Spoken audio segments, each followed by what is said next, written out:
on n'a pas vraiment besoin de parler des nutriments pour bien manger.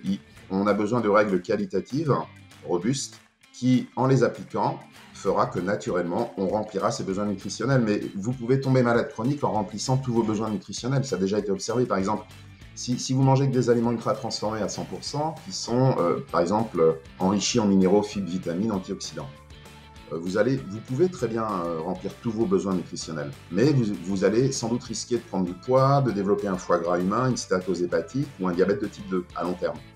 Donc en fait, remplir ses besoins nutritionnels est totalement insuffisant. Autant plus de 70% des décès avant-guerre étaient liés plutôt à des maladies infectieuses sur la planète, sur la Terre. Après-guerre, on a basculé à l'inverse. Aujourd'hui, c'est plus de 70% de maladies chroniques. Et donc, il aurait fallu changer notre logiciel, ce qu'on n'a pas fait. C'est-à-dire qu'on est resté sur un logiciel nutri-centré pour essayer de prévenir et lutter les maladies chroniques. Donc. Salut, bienvenue sur le podcast Génération 120 ans. Je suis Liron Samoun et j'ai un objectif très ambitieux. Vivre jusqu'à 120 ans, en bonne santé et heureux. Qu'on se le dise, c'est challengeant, surtout dans le monde actuel où il devient de plus en plus difficile de prendre soin de soi. C'est pour cela que je vous propose qu'on parte à la rencontre, ensemble, de personnes intéressantes qui ont des choses à nous apprendre pour vivre au maximum de son potentiel, en bonne santé, et ce, sur différents plans. Au niveau de son mental, de son corps, de son environnement et de ses relations sociales. Génération 120 ans est une émission destinée aux personnes ouvertes d'esprit, curieuses et désireuses de vivre leur vie au plus haut niveau de leur potentiel. J'adore découvrir de nouvelles choses qui pourraient améliorer mon quotidien et je fais souvent de belles découvertes que j'ai envie de partager avec vous. Alors c'est parti et bienvenue dans l'émission Génération 120 ans. Je suis avec Anthony Fardet. Bonjour Anthony. Bonjour Liran. Je suis vraiment très heureux de t'accueillir dans l'émission Génération 120 ans. Merci voilà. de la confiance, merci pour l'invitation. En tant qu'expert en nutrition et chercheur sur l'alimentation, notamment les aliments ultra transformés, je suis vraiment ravi de pouvoir échanger avec toi sur ce sujet que je trouve assez crucial finalement pour notre santé. Je t'avoue que c'est un sujet qui m'interpelle beaucoup, surtout en ce moment où dans notre alimentation moderne, je trouve que ces aliments ultra transformés sont omniprésents et en abondance. Et sur tout ça, je me pose pas mal de questions. Des questions comme c'est quoi déjà vraiment un aliment ultra transformé ? C'est quoi leur impact sur leur santé ? Est-ce qu'ils sont vraiment tous dangereux pour notre santé ? Est-ce que l'on peut se fier aux étiquetages, aux indices de type Nutri-Score ? Comment savoir si on mange réellement sainement ? Est-ce qu'on peut manger sainement sans se prendre la tête ? Et pourquoi ces aliments ultra transformés sont-ils autant plébiscités aujourd'hui ? Est-ce qu'on peut arriver à s'en prémunir pour rester en bonne santé ? Voilà, bref, c'est ce genre de questions. Je me pose pas mal de questions et je suis persuadé que cet épisode sera riche en enseignements et en conseils pratiques pour mieux comprendre l'impact de ces aliments sur notre quotidien. Alors encore une fois, merci Anthony, je suis vraiment ravi de pouvoir échanger avec toi sur ce sujet qui s'annonce passionnant. Alors, dans un premier temps, Anthony, je te propose, avant de rentrer dans le vif du sujet, est-ce que tu peux te présenter à nos auditeurs, auditrices et peut-être donner un aperçu sur tes sujets d'expertise et tes recherches ? Oui, bien sûr. Donc, je m'appelle Anthony Fardet. Alors, j'ai une formation initiale d'ingénieur agroalimentaire à l'AgroParisTech à Paris. Ensuite, j'ai enchaîné avec un doctorat en nutrition humaine pour me spécialiser sur cet aspect-là à l'université d'Aix-Marseille. Et puis, j'ai après enchaîné sur la recherche. Donc, ça fait aujourd'hui 25 ans que je fais de la recherche quasiment publique, pratiquement à 100%. J'ai eu des expériences diverses et variées. J'ai fait aussi 1 an de recherche en Afrique, au Congo, avec l'Orstom, qui s'appelle aujourd'hui l'IRD, l'Institut de recherche pour le développement. Je dirais que le fil rouge, c'est la relation alimentation-santé, pour faire très, très global. Après, dans cette relation alimentation-santé, j'ai toujours travaillé, on y reviendra, sur l'effet matrice. J'ai fait mon stage de recherche en DEA, ça s'appelait DEA à l'époque, Master 2 aujourd'hui sur l'effet matrice des fibres et la fermentation. J'ai fait ma thèse sur l'effet matrice des pâtes alimentaires euh, et la digestion de l'amidon. Voilà, et puis donc ça a toujours été le fil rouge de mes recherches. Je me suis toujours intéressé à l'aliment dans sa complexité. Et puis depuis, on va dire, une 12-13 ans, j'ai commencé à m'orienter après une recherche, une quinzaine d'années en recherche expérimentale sur le potentiel santé des produits céréaliers, le pain, les pâtes, les fibres céréalières, les bouillies de sevrage, les salles, le petit déjeuner pour enfants. J'ai voulu tout remettre à plat et donc j'ai mené un travail important que je qualifie à la fois philosophique et scientifique, c'est-à-dire j'ai voulu comprendre pourquoi, malgré toutes les connaissances accumulées dans la recherche en nutrition au niveau mondial depuis des décennies, les maladies chroniques continuent à augmenter au point de devenir des pandémies mondiales. Et ça m'a questionné parce que j'avais l'impression qu'on avait toutes les données pour savoir comment bien manger. Et alors, donc, j'ai voulu creuser. Et donc, ce qui m'a amené, là, j'y reviendrai peut-être aussi plus tard, aux approches holistiques et réductionnistes de l'alimentation et de la nutrition. Donc, j'ai mené un gros travail à ce niveau-là et qui ensuite m'a amené à travailler sur le lien entre transformation des aliments et potentiel santé d'aliments. Et aujourd'hui, dans le cadre du système alimentaire durable, donc alimentation saine et durable. Et pour terminer, donc, je travaille sur les aliments ultra transformés depuis 2013. C'est là que j'ai découvert le concept qui vient du Brésil. Et puis, je travaille aussi sur le scoring des aliments, la Ok. notation des aliments depuis à peu près 2011. Donc, ça fait plus de 10 ans. Et j'ai donc contribué à 2 scores. Un premier score bon, qui est resté un peu théorique vers 2011-2012. Et puis le score SIGA plus récemment en 2020, 2017-2020. Et voilà. Et aujourd'hui, j'ai un projet de recherche qui est plus orienté vers des comportements alimentaires sains et durables auprès des plus jeunes dans le cadre d'un projet européen qui va me permettre justement de mettre en pratique toute la boîte à outils qu'on a développée dans notre labo en tant que chercheur. Une boîte à outils qui est basée sur le fait d'avoir revisité l'alimentation, mais avec un nouveau logiciel, ou pour remettre au goût du jour un logiciel qui est l'approche holistique et holistico-scientifique, et qui m'a permis donc avec quelques collègues de développer des outils simples d'appropriation par le grand public et que maintenant on a envie vraiment de mettre en pratique. Donc je passe progressivement à ce qu'on appelle de la recherche participative et de la recherche-action. Ok. Voilà, pour faire, pour faire Ouais, ça. c'est assez riche. Tu as donné pas mal de, de mots-clés. J'ai déjà des choses qui me viennent en tête. Donc, bon, tu as été toujours, de ce que j'entends, c'est que tu as été toujours passionné par finalement ce domaine de l'alimentation et que petit à petit, en fait, tu t'es questionné sur ces problématiques et ces enjeux d'aliments ultra transformés et de pourquoi aujourd'hui, avec toutes ces connaissances qu'on a, avec toute cette voilà, abondance d'informations, bah, finalement, ça paraît, bah, c'est difficile de bien manger et qu'il y a surtout de plus en plus de maladies chroniques qui apparaissent. Euh, Et ce Par que j'ai, rapport. Ouais, si pardon. je peux me permettre, Iron, et puis je te relaisse la parole, parce que notre découverte, d'autres aussi l'avaient observé avant nous, mais après je raconterai comment on a essayé aussi d'aller un petit peu plus loin. Ouais. C'est ce fameux réductionnisme nutritionnel poussé à l'extrême, c'est-à-dire ne considérer la relation alimentation que à l'aune des nutriments. Eh bien, on va voir que cette vision aujourd'hui crée beaucoup de confusion et va participer aux maladies chroniques. Donc, Hmm. c'est ça le fond du Ouais. problème auquel je me suis éveillé vers 2011-2012 et qui a réorienté toutes mes recherches en revenant à l'essence même de l'alimentation, qui est, ne l'oublions pas, une discipline scientifique multidimensionnelle et complexe, c'est-à-dire ce qu'on appelle holistique, qui veut dire global en fait. Hmm. Ouais, bah justement, j'allais te poser la question. Tu parlais d'alimentation, enfin d'approche réductionniste vs approche holistique, donc approche holistique et approche globale. Et réductionniste, pourquoi on parle de réduction du coup dans l'alimentation? Qu'est-ce que tu peux développer ce Oui, côté-là? alors, en fait, avant les sciences de la nutrition qui sont nées dans les années 1850, donc ça fait à peu près 170 ans, bon, l'alimentation bon, n'était pas véritablement étudiée par la science. Donc, le réductionnisme a commencé avec la science de la nutrition, qui est partie plutôt de la philosophie de René Descartes et d'autres philosophes qui disaient que pour comprendre un système complexe, il fallait en étudier les parties séparément.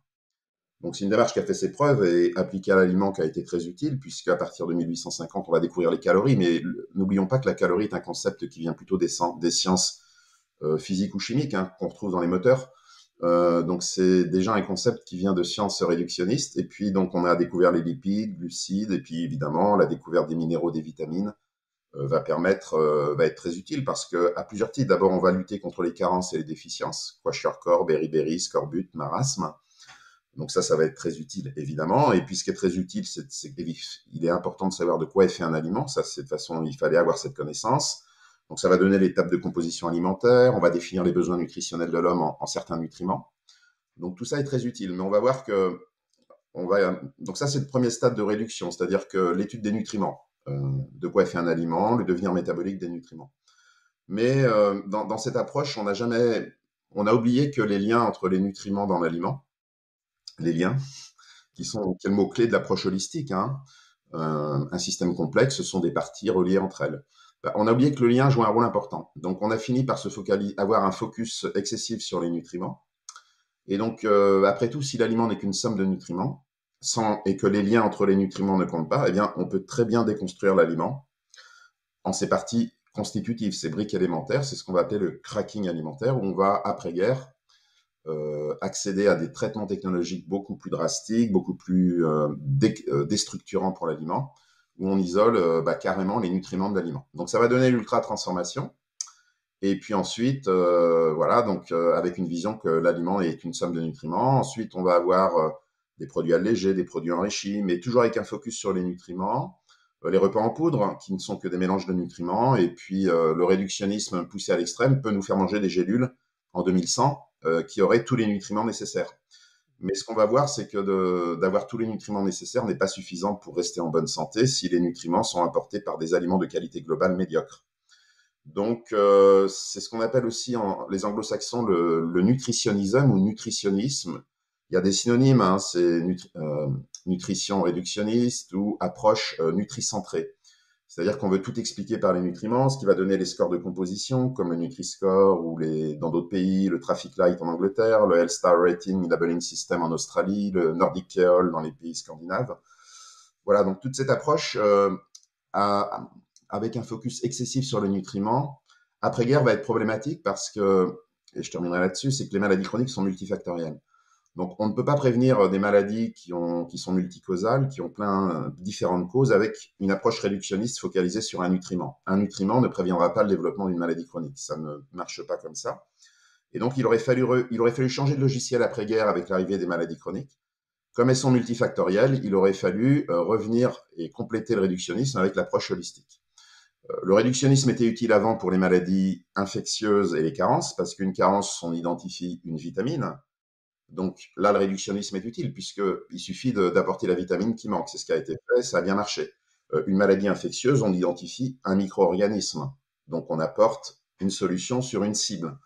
Donc ce logiciel a été utile pendant un certain temps, mais après-guerre, il a été tellement poussé à son extrême qu'il en est venu à avoir maintenant des effets négatifs, c'est-à-dire à générer de la confusion. Et les gens ne savent plus comment bien manger parce qu'on essaye de leur expliquer le bien manger sur les nutriments. Et on va voir, et on y reviendra avec l'effet matrice, qu'en réalité, les maladies chroniques ne sont pas liées aux nutriments en tant que tels, mais plutôt aux matrices alimentaires, aux aliments dans leur globalité, au degré de transformation. Et donc, ce focus excessif sur les nutriments génère beaucoup de confusion parce qu'on laisse à penser qu'un nutriment serait lié à une maladie, qu'il y a des bons et des mauvais nutriments, ou des nutriments qu'il faut vraiment encourager, d'autres limiter. Mais en fait, à la base, les nutriments sont plutôt neutres et il n'y a pas de bons et de mauvais nutriments. Par contre, il y a de bonnes et de mauvaises matrices. Donc, il y a des bons et des mauvais degrés de transformation. Et donc, en fait, c'est un peu comme une voiture et ses passagers. La voiture, c'est la matrice et les passagers, les nutriments. Donc, on s'est focalisé dans le réductionnisme sur les passagers. Mais on peut bien enlever des passagers ou en ajouter. Si la voiture, la matrice, donc le degré de transformation, est de mauvaise qualité, eh bien, quel que soit le nombre de passagers, ils n'arriveront pas à bon port. C'est-à-dire que l'effet des nutriments va être dérégulé. Donc, en fait, c'est à ça que je me suis éveillé, c'est qu'on a fait une erreur mondialement, c'est un focus beaucoup trop excessif sur les nutriments pour expliquer la santé, alors qu'il aurait fallu se focaliser en amont sur la qualité globale de l'aliment et donc la qualité de sa matrice, c'est-à-dire se focaliser sur les liens entre les nutriments. Et c'est comme ça qu'on bascule du réductionnisme à l'approche holistique. OK, ouais, intéressant. Donc, c'est quand même utile de se focaliser sur les nutriments, mais à juste mesure, parce que ça a pu aider à un certain moment. Mais aujourd'hui, le problème, c'est qu'on est trop focalisé dessus. C'est On ça. en oublie de prendre du recul, sur ce que tu appelles, justement, la matrice qui est, le degré de transformation, d'un aliment Qui et est... les liens qu'il y a finalement entre les différents aliments. Et aujourd'hui, on est trop focalisé, de ce que je comprends, sur combien cet aliment a de protéines, est-ce qu'il a suffisamment de vitamines, est-ce qu'il a peut-être suffisamment de lipides, de glucides, c'est ça, hein, on va regarder Oui, vraiment c'est-à-dire qu'en fait, il ne faut pas se focaliser sur les nutriments pour bien manger. En fait, on a trop longtemps communiqué au grand public, que ce soit les programmes nationaux nutrition santé, les scores de composition ou même les chercheurs. On a voulu communiquer sur les nutriments de manière quantitative, c'est-à-dire une approche réductionniste et quantitative. Or, la société, là, j'aurais peut-être pas le temps de tout développer, mais si on regarde les sondages, elle a plutôt des attentes holistiques et qualitatives. C'est-à-dire que ce qu'elle attend dans les sondages sur ce que c'est une bonne alimentation, ce qui revient le plus souvent, c'est naturalité, des aliments moins transformés et une liste d'ingrédients plus courte. Et on voit que ces trois critères sont qualitatifs et renvoient vraiment au degré de transformation. Donc en fait, pour le grand public, pour bien manger, on y reviendra peut-être avec la règle des 3 V, où je ne parle d'ailleurs pas du tout de nutriments. On n'a pas vraiment besoin de parler des nutriments pour bien manger. On a besoin de règles qualitatives, robustes, qui, en les appliquant, fera que naturellement, on remplira ses besoins nutritionnels. Mais vous pouvez tomber malade chronique en remplissant tous vos besoins nutritionnels. Ça a déjà été observé. Par exemple, si vous mangez que des aliments ultra transformés à 100%, qui sont, par exemple, enrichis en minéraux, fibres, vitamines, antioxydants, vous pouvez très bien remplir tous vos besoins nutritionnels, mais vous allez sans doute risquer de prendre du poids, de développer un foie gras humain, une stéatose hépatique ou un diabète de type 2 à long terme. Donc en fait, remplir ses besoins nutritionnels est totalement insuffisant. Et autant plus de 70% des décès avant-guerre étaient liés plutôt à des maladies infectieuses sur la planète, sur la Terre. Après-guerre, on a basculé à l'inverse. Aujourd'hui, c'est plus de 70% de maladies chroniques. Et donc, il aurait fallu changer notre logiciel, ce qu'on n'a pas fait. C'est-à-dire qu'on est resté sur un logiciel nutri-centré pour essayer de prévenir et lutter les maladies chroniques. Donc, on va retrouver, je peux donner plein d'exemples que les gens ouais, connaissent. Par exemple, ne mangez pas trop gras, salé, sucré, les régimes hyperprotéinés, le régime kétogène qui est centré sur le gras, les régimes à faible index glycémique, les scores de composition. Vous voyez, on tourne toujours autour des nutriments, mais les nutriments, un ou deux nutriments ne permettront pas de prévenir une maladie chronique, les premiers stades étant la prise de poids, le diabète et le foie gras humain. Non, il faut vraiment une approche holistique. Je rappelle, l'alimentation, au début, est une science d'abord holistique, comme beaucoup de sciences de la vie. Mais malheureusement, alors malheureusement et heureusement, puisqu'il y a eu des bienfaits au départ, on a utilisé des techniques de sciences qui, par essence, sont plutôt réductionnistes, comme la physique et la chimie, à l'alimentation. Donc, d'où le concept de calories dont je parlais tout à l'heure, qui vient plutôt des sciences plutôt physiques. Donc, voilà. Alors après, peut-être je peux terminer là-dessus. Une vraie pensée complexe, c'est un bon équilibre entre l'approche holistique et réductionniste. C'est-à-dire qu'on a vraiment besoin des deux. Mais aujourd'hui, il y a deux erreurs à corriger. C'est que le réductionnisme a été tellement loin qu'on est passé dans un réductionnisme extrême ou un ultra-réductionniste, et à force d'avoir décortiqué le système, il s'en est déconnecté. Donc pour les aliments, ça va donner des aliments virtuels qui n'existent plus dans la nature, comme le sont des aliments ultra-transformés. Donc il faut rééquilibrer les deux approches. Il faut qu'elles restent connectées. Ça, c'est la première erreur à corriger, parce qu'aujourd'hui, le réductionnisme est tout puissant, que ce soit au niveau financier ou académique. C'est lui qui a un pouvoir beaucoup trop important. Donc il faut redonner du pouvoir à l'approche holistique, recruter davantage de chercheurs qui ont une approche transversale, complexe et holistique, parce qu'on n'est pas assez nombreux. Et la deuxième erreur à corriger, c'est qu'on a eu tendance à généraliser à partir des parties, c'est-à-dire qu'on est parti des parties d'un système, donc des nutriments d'aliments, pour généraliser au potentiel santé de l'aliment, ce qui va donner le Nutri-Score, où on généralise indirectement le potentiel santé de l'aliment sur la base de 8 parties. ouais, Et ça aussi, on ne peut pas le faire. On ne peut pas ouais. le faire parce qu'on ne peut pas réduire un aliment à quelques nutriments. Ou alors, par exemple, les industriels utilisent cette approche erronée, c'est-à-dire partir du spécifique vers le global, pour vous vendre des aliments ultra transformés de qualité médiocre, mais en mettant, par exemple, source de calcium, enrichi en minéraux, garantie en blé complet. Mais en fait, il faut regarder l'ensemble. Donc, on réduit l'aliment à une partie. Par exemple, on réduit des pâtes fromagères pour enfants ultra transformées, qui sont beaucoup plus proches de la chimie comestible, à une source de calcium. Donc, comme les gens pensent que la santé est dans les nutriments, ce qui est faux, ils se disent calcium, c'est bon pour les os, donc j'achète l'ensemble. Et ils oublient de regarder l'ensemble. Ou alors, on va réduire les agrumes à la vitamine C pour vendre des jus de fruits. Mais c'est beaucoup plus que cela et il faut regarder l'ensemble. Et l'ensemble reste quand même une matrice liquide avec des sucres libres et donc qui peuvent poser problème pour la santé. Donc, en fait, c'est ça le réductionnisme. Et donc, en fait, il faut aller dans le sens inverse, c'est-à-dire toujours d'abord penser globalement et ensuite aller vers les parties du système. Donc, il faut changer, il ne faut pas généraliser à partir du spécifique, mais aller du global au spécifique. Voilà, quand on aura corrigé ces deux erreurs, alors ça c'est un travail qu'on a publié en 2018, eh bien on pourra aboutir à une véritable prévention très efficace. Et d'ailleurs Edgar Morin disait bien que la pensée complexe n'était pas une pensée holistique, mais que la pensée complexe était un juste équilibre entre à la fois l'holisme et le réductionnisme, parce qu'on a besoin des deux en fait. Mais il faut que les chercheurs réductionnistes restent connectés à la question de départ. Donc si on étudie les nutriments, il faut rester connecté à l'aliment, quoi. Ouais, OK. Très intéressant. Je vais rebondir sur des choses que tu as dit.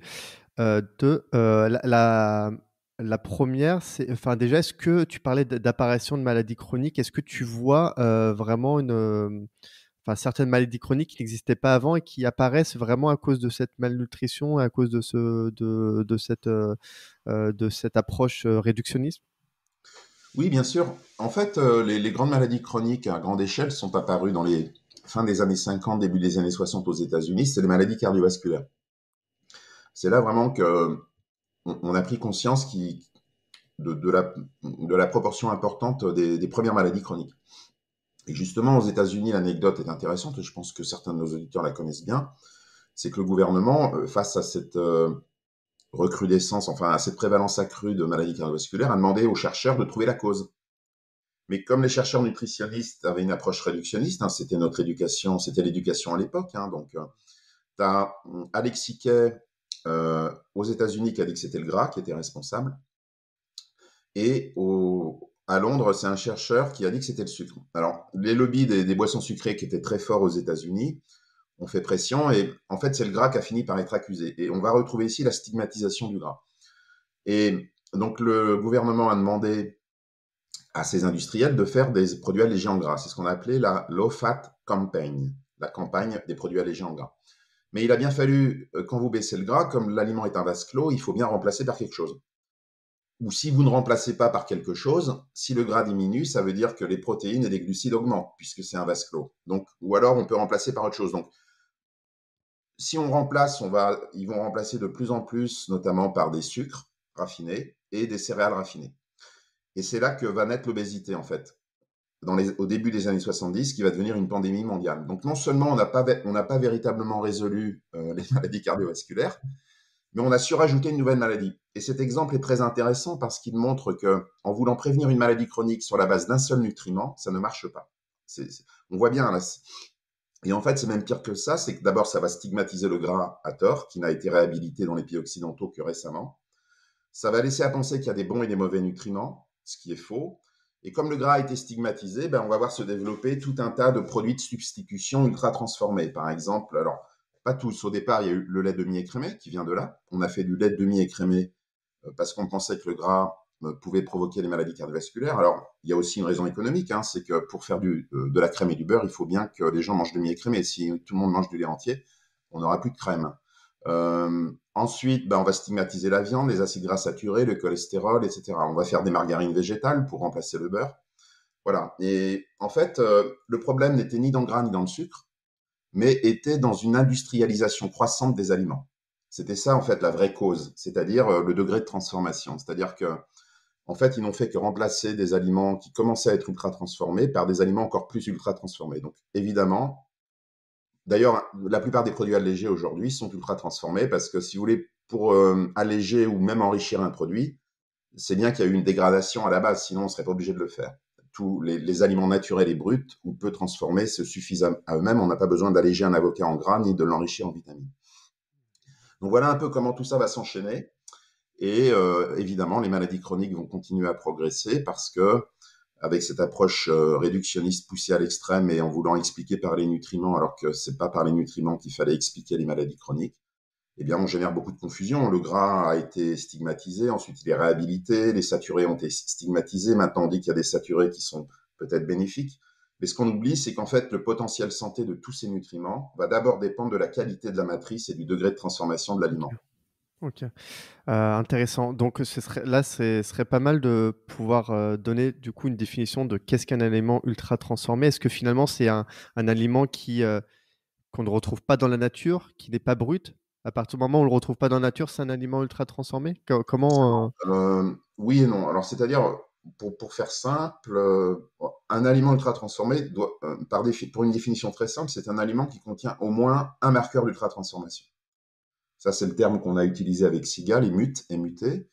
Dans la classification brésilienne NOVA, qui est aussi à l'origine de SIGA et qui est la première classification du degré de transformation des aliments qui a été la plus utilisée au monde, eux, ils parlent d'agents cosmétiques, mais ça veut à peu près dire la même chose. Donc, c'est quoi ces marqueurs d'ultra-transformation ou ces agents cosmétiques? Eh bien, ce sont des molécules purifiées qui sont souvent issues du cracking alimentaire et qui vont être utilisées pour modifier ce qu'on appelle les propriétés organoleptiques ou sensorielles de l'aliment. Et il y en a 4. Vous avez la couleur pour les yeux, les arômes pour le nez, pour les flaveurs, et puis en bouche, vous avez la texture et le goût. Donc, l'ultra-transformation, on est bien dans une problématique de cosmétique et d'artificialisation des aliments. C'est-à-dire que si vous allez voir la définition de Nova, les antioxydants, les conservateurs et les antimicrobiens n'entrent pas dans cette définition, même si ce sont des additifs. Donc, la présence d'un additif n'est pas forcément ne veut pas dire que l'aliment est ultra transformé. Parce que si vous voulez, antioxydants et conservateurs et antimicrobiens, la fonction n'est pas cosmétique. On n'est pas là pour artificialiser l'aliment. On est là dans une autre problématique qui est de conserver les aliments. Donc la problématique est différente. Donc on est bien dans l'idée du cosmétique, c'est le mot-clé. Donc la grande question, pour ceux qui nous écoutent, c'est quels sont ces marqueurs d'ultra-transformation. Donc en fait, vous avez 4 catégories qui sont maintenant bien définies. Vous avez les additifs cosmétiques, on y revient. Donc il y en a 3 grands groupes. C'est les colorants pour les yeux, les modificateurs de goût, ça peut être des correcteurs d'acidité, des exhausteurs, des édulcorants, et les texturants, des liants, des émulsifiants, etc. Ensuite, vous avez les arômes qui ne sont pas sensu stricto des additifs. Alors, c'est les arômes naturels, de synthèse, des extraits d'arômes. Ensuite, vous avez, moi, ce que j'appelle les macronutriments ultra transformés, c'est-à-dire protéines, lipides, glucides et fibres ultra transformées. Alors là, vous en avez beaucoup. Par exemple, dans les steaks végétaux et les laits végétaux, vous avez beaucoup d'isolats de protéines et de fibres, qui sont donc des molécules purifiées, souvent issues du cracking, c'est-à-dire qu'on déconstruit l'aliment pour en isoler les briques élémentaires, un peu comme le pétrole. Et même après, ces nutriments peuvent être encore modifiés par des voies enzymatiques et chimiques, par des hydrogénations, par exemple, ou des hydrolyses enzymatiques. Les sucres, vous en avez beaucoup, et ils vont constituer une source de sucre caché non négligeable dans les produits industriels et que les gens n'identifient pas forcément comme des sucres. Fructose, Voilà, glucose. sirop de glucose fructose, sirop de glucose, sucre inverti, polydextrose, dextrose, maltodextrine, extrait de Amidon. maltodorge, amidon. Parce que tout ça, c'est des molécules qui sont purifiées. Et puis pour les graisses, vous avez majoritairement, il y a un peu moins, vous avez notamment les graisses hydrogénées trans. Voilà, donc beaucoup de ces composés, d'ailleurs, n'existent même pas dans la nature. Hein. On a ce qu'on appelle des xénobiotiques ou des composés étrangers au corps humain parce qu'ils ont tellement été modifiés qu'on ne les retrouve pas forcément dans la nature. Donc ces 3 premiers marqueurs d'ultra-transformation, additifs cosmétiques, arômes et nutriments ultra-transformés, sont tous issus du cracking alimentaire ou de la synthèse chimique et enzymatique et ont 2 caractéristiques. D'abord, on peut les repérer sur l'emballage. Ils doivent être mis sur l'emballage. Et ce sont des composés purifiés, donc ils n'ont plus de matrice. Vous voyez, on les a extraits de la matrice initiale. Et comme ce n'est pas le nutriment lui-même qui a une valeur santé, mais c'est la nature de ses interactions dans la matrice et avec les autres nutriments qui comptent, on voit bien la problématique que ça va commencer à poser. Même un isolat de protéines n'a pas le même effet santé qu'une protéine naturelle dans sa matrice d'origine. Excuse-moi, Anthony, du coup, par rapport à ce que tu dis, c'est peut-être bête comme question, mais si chez moi, je me prépare un gâteau au chocolat ou une madeleine, farine, sucre et je sais pas, il y a quoi, du beurre. Bon, il y a pas tous ces agents cosmétiques, mais ça reste un aliment transformé quand même, du coup, qui est pas forcément, Oui, alors sain. c'est une Parce bonne qu'il y a de la question. farine qui est peut-être transformée. Le beurre, a priori bah, oui aussi le beurre s'est transformé et le sucre, n'en parlons pas. Donc finalement, c'est un Ouais, ouais, aliment transformé, mais c'est une bonne question. Juste pour terminer sur les mules, oui, parce oui, que je voulais citer le quatrième groupe qui oui. n'est pas sur l'emballage parce que la législation n'oblige pas l'industriel à mettre. Ce sont des traitements technologiques, quelques traitements technologiques. Donc pas des composés, hein, pas des molécules, mais des traitements technologiques qui sont assez récents et modernes et qui, appliqués aux matrices alimentaires, notamment les féculents, vont beaucoup les dégrader. Et on peut citer les plus connus, c'est-à-dire le soufflage qu'on va retrouver dans les pop-corn industriels ou les galettes de riz blanc soufflé, Ah oui. et la fameuse cuisson-extrusion, qui sont des températures et des pressions très élevées, et qui vont transformer les fécules en des matrices très friables, peu masticables, très poreuses, et en quelque sorte transforment la fécule en une source de sucre rapide à index glycémique élevé. Donc on va trouver principalement les snacks sucrés salés gras et les céréales du petit déjeuner pour enfants. Alors pour répondre à ta question, ça m'amène à la classification Nova. Pour bien répondre à ta question sur ce qu'on peut faire en cuisine par exemple, d'où est issu le concept d'ultra-transformation. Donc, le mot apparaît pour la première fois en 2009 par des épidémiologistes brésiliens, mais il existait avant au Mexique, il avait déjà été utilisé avant, mais les Brésiliens ont formalisé ça dans la classification NOVA, qui veut dire nouveau en portugais. Et je pense que pour nos éditeurs, c'est important de relater l'anecdote, et ça répondra d'ailleurs en partie à ta question, qui ont amené à cette classification. En fait, plusieurs épidémiologistes brésiliens, Carlos Monteiro en tête, de l'Université de Sao Paulo, faisait beaucoup d'enquêtes alimentaires, normales en tant qu'épidémiologiste dans les foyers brésiliens. Et ils ont fait une observation très intéressante qui va être à l'origine de Nova. C'est-à-dire que dans les foyers brésiliens où il y avait justement du sucre de table, c'est là où il y avait le moins d'obésité et de diabète. Et dans les foyers où il n'y avait plus du tout de sucre de table, c'est là où il y avait le plus de diabète et d'obésité. Donc c'est totalement Ah oui, paradoxal par ah rapport oui. à ce qu'on Mmh. savait avant, parce que traditionnellement, les gens, comme on était réductionniste, on associait le diabète et l'obésité à un nutriment, le sucre. Ben, ça n'était pas le cas dans ces foyers. Donc, évidemment, comme ils sont des chercheurs, ils ont voulu comprendre. Et ils se sont rendus compte que dans les foyers où il n'y avait pas de sucre de table, eh bien, c'était là où les foyers consommaient le plus d'aliments industriellement transformés, dont une grande partie vont être appelés les ultra transformés. Donc, ça leur a mis la puce à l'oreille et ils se sont dit, bah, finalement, de classer les aliments selon la composition ou les nutriments, bah, quand on observe le terrain, là, ça n'a pas de sens. Il faut plutôt reclasser selon le degré de transformation. Parce que pourquoi il y avait moins de diabète et d'obésité dans les foyers où il y avait du sucre de table, ce qui est un ingrédient culinaire traditionnel hein, qu'on utilise depuis de nombreuses années?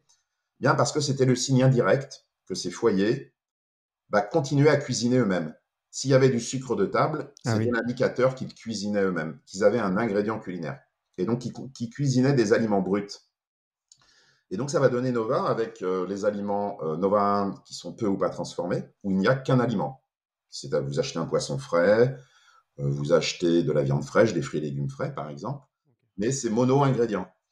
Ensuite, les ingrédients culinaires traditionnels qu'on utilise en cuisine et en industrie, même depuis la nuit des temps. Alors, en cuisine depuis la nuit des temps, en industrie seulement plus récemment, c'est tout simplement sucre, sel, poivre, ça peut être les épices, la crème, le beurre, les huiles, etc. Mais par définition, un ingrédient culinaire ne se consomme pas tel quel. Personne ne va consommer un bol d'huile, par exemple. Ensuite, quand vous ajoutez ces ingrédients culinaires qui sont Nova 2 à Nova 1, vous avez les aliments que tu viens de décrire, Liron, qui sont les aliments transformés. C'est-à-dire qu'on va ajouter des ingrédients culinaires pour conserver les aliments à petite échelle plus longtemps. Je rappelle que le sucrage, notamment, c'est à l'origine les confitures, c'était pour préserver les fruits toute l'année, pour valoriser les excédents qui ne se perdent pas. Le salage, pour conserver la viande, le poisson. Et donc, ils vont appeler ces aliments transformés, normalement transformés. Donc là, vous avez. Alors, c'est aussi pour améliorer le goût, hein, parce que les fermentations. Alors, les fermentations, vous avez à la fois du Nova 1 et du Nova 3. Mais tout ça, ça modifie le goût et souvent pour quelque chose d'agréable. Donc, c'est pas non plus négligeable parce que le goût, ça compte. Et donc, Nova 3, c'est tout ce que vous faites à la maison globalement. C'est les plats traditionnels de nos pays, de nos régions. En Auvergne, ça peut être la Ligo, la truffade, par exemple. Et puis, c'est quand même aussi 30% des produits industriels en France. Donc, ça montre aussi qu'on peut manger industriel et de qualité.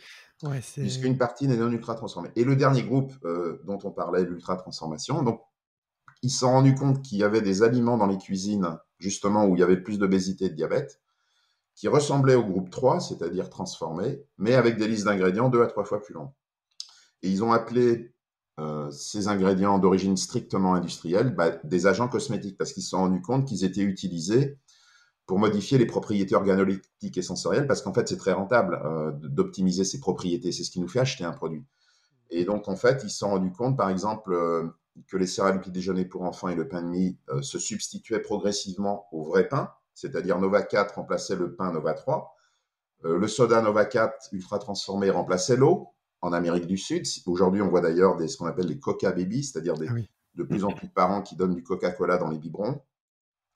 Les formules infantiles vont remplacer le lait maternel. Les arômes de fruits vont remplacer les vrais fruits dans les yaourts. Donc maintenant, on a des yaourts aux fruits sans fruits. Donc tout ça est très bon marché parce que tous ces marqueurs ou agents cosmétiques sont très bon marché et permettent de remplacer les ingrédients les plus chers qui sont les ingrédients les plus nobles, les vrais ingrédients dans l'aliment. Et donc je terminerai pour répondre à ta question. Il existe 2 catégories d'aliments ultra transformés. Ce que tu soulignais, c'est-à-dire les aliments virtuels qui n'existent plus dans la nature parce que ce sont des recombinaisons de marqueurs d'ultra transformation avec très peu d'ingrédients nobles. Donc les steaks végétaux, les laits végétaux, les sodas, des barres chocolatées, des snacks, tout ça où on a créé de nouvelles matrices ou un nuggets par exemple. Et puis vous avez des vrais aliments majoritairement auxquels on va rajouter, comme des plats préparés, des marqueurs d'ultra transformation, un jour pour corriger le goût, c'est-à-dire un correcteur d'acidité ou un exhausteur de goût, pour exacerber une couleur qui a été dégradée par la transformation, etc. etc. Donc là, on a quand même majoritairement des vrais ingrédients nobles, mais on va quand même rajouter toute une myriade d'agents cosmétiques pour un petit peu, comment dire, c'est comme si on voulait réparer une vieille bagnole, on lui donnait un coup de peinture, on essayait d'artificialiser l'ensemble, alors que le fond va rester quand même médiocre au final. Mmh.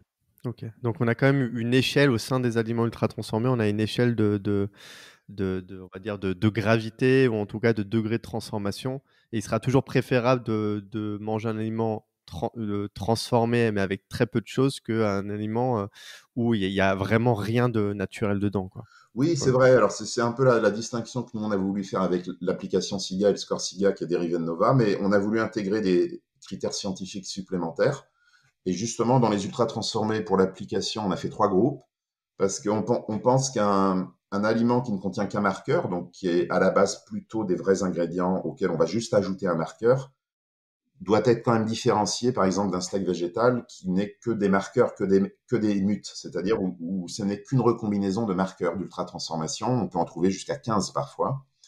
Donc, on Ah oui. voulait aussi faire cette distinction. Donc, voilà, on a distingué ceux qui n'ont qu'un marqueur de ceux qui ont plus d'un marqueur. Par exemple, le yaourt et je sais pas, le tofu qui sont a priori, bah, peut-être que je me trompe du coup non, mais qui sont normalement considérés comme sains, en réalité, c'est pas Ah, c'est ultra transformé finalement. Peut-être le yaourt, s'il reste nature, ça va, mais ah si bah c'est des trucs, aux fruits et le tofu, bah, en fait, alors je sais même pas, ça doit être ultra transformé, mais on te dit ça apporte beaucoup de protéines, mais là, on reste dans une approche, réductionniste. oui, c'est ça, parce qu'en fait, le yaourt, par exemple, si vous prenez un yaourt nature, c'est Nova 1, parce que on n'ajoute pas d'ingrédients culinaires, c'est du lait avec des ferments. Donc, par définition, c'est Nova 1. Si vous ajoutez du sucre de table à la maison dans votre yaourt nature, vous basculez en Nova 3. Et si vous prenez un yaourt industriel, des fois on peut rajouter, même dans des yaourts nature, on peut rajouter des isolats de protéines, par exemple, pour renforcer la texture. Donc là, ça devient un marqueur ultra transformation. Ou alors les yaourts aux fruits, on va mettre, alors on peut mettre par exemple un arôme de fruits, parce que ça va permettre de baisser le coût, parce que ça reste les fruits les plus chers.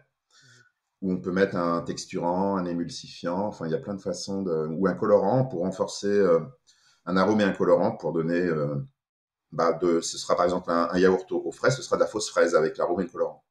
Mmh. OK. Le tofu, alors il faudrait voir la liste des ingrédients, parce que j'imagine qu'il y a peut-être plusieurs types de tofu. A priori, le tofu en tant que tel est un produit traditionnel, donc il n'a pas de raison d'être ultra transformé, mais bon, ça va dépendre aussi des. Ouais, faut regarder à l'intérieur finalement Il encore faut une fois regarder la liste des ingrédients, ouais, pour les être sûr, ingrédients. parce que on peut avoir un tofu qui n'est pas ultra transformé, j'imagine, et un qui va être Mmh. ultra transformés. Intéressant. Et tu parlais enfin, que finalement, on pouvait manger industriel, mais tout en étant sain. Enfin, je m'explique. Je prends l'exemple, j'en sais rien, enfin, qui me vient en tête, de Picard, Oui. où on va retrouver de tout évidemment, mais il peut y avoir des plats, on va dire traditionnels, où finalement, bah, les ingrédients, ça reste quelque chose de simple. Il y a pas Mhm. vraiment de marqueur, C'est voire ça. peut-être il y en a qu'un. Finalement, enfin, on peut rester dans le cadre industriel tout en mangeant, finalement bien. Oui, oui, tout à fait. Il ne faut C'est pas confondre pas trois termes. Transformé, industriel et ultra transformé, ce n'est pas la même chose. Ouais, Dans bien les sûr. aliments transformés, vous avez de l'industriel et du non industriel. C'est comme un arbre de décision, hein, c'est comme une arborescence. Ouais. Et ensuite, dans les industriels, vous avez de l'ultra et du non ultra transformé.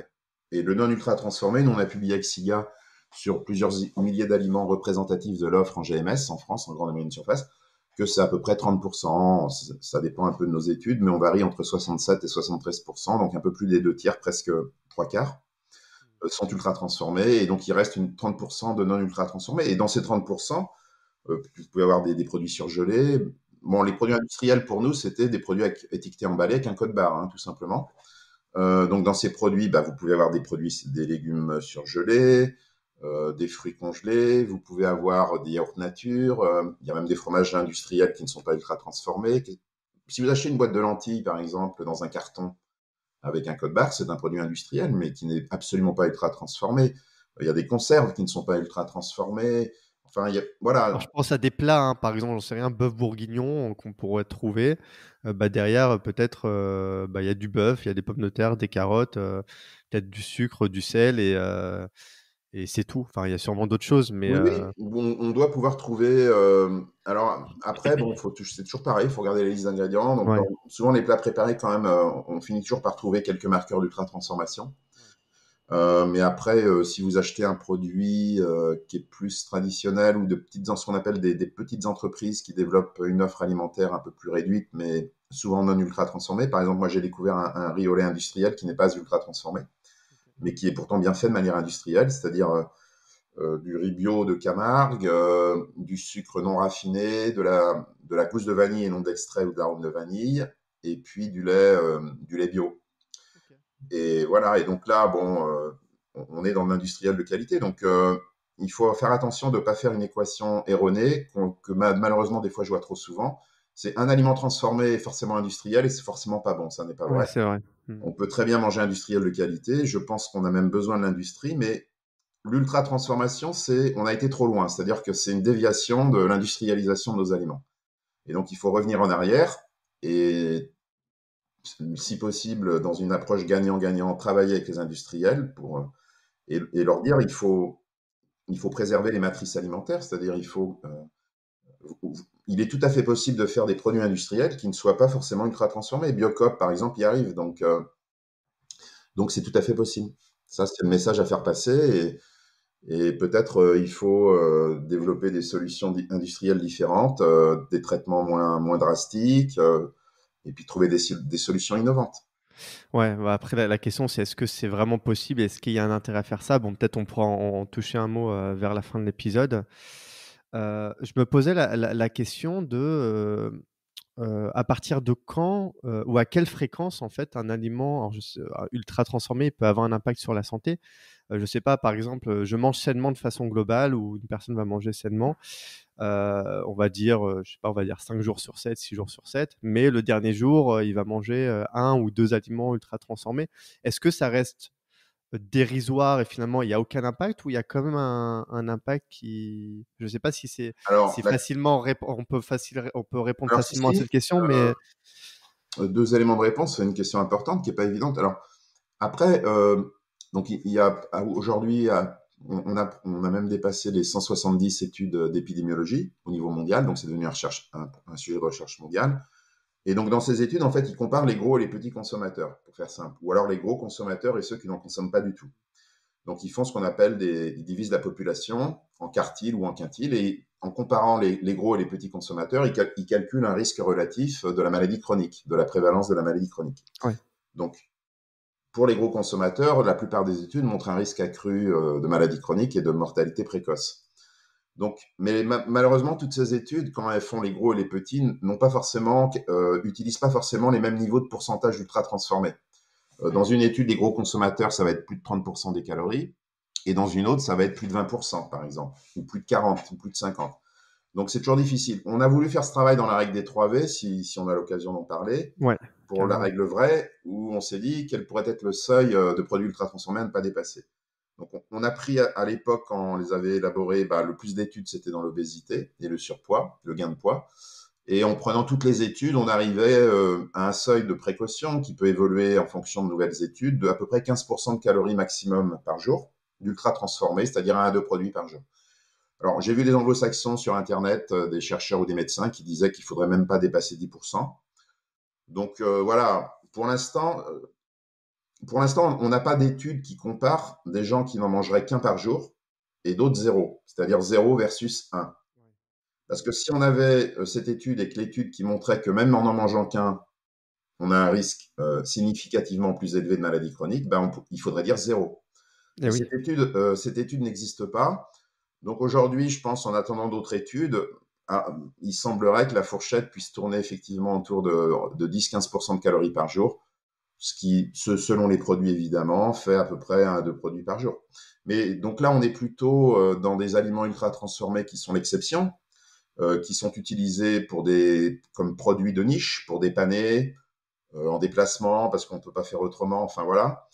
Mais le problème, c'est qu'aujourd'hui, c'est en train de devenir la règle. C'est-à-dire que, par exemple, les pays anglo-saxons, il y a des pays où on est à plus de 50% des calories quotidiennes. Donc, c'est devenu la règle. Donc, des produits qui, au départ, pouvaient dépanner et être des aliments de niche sont en train de devenir la règle. Et c'est bien là la problématique. Donc, aujourd'hui, la science ne permet pas de dire 0 par jour. La science ne le permet pas.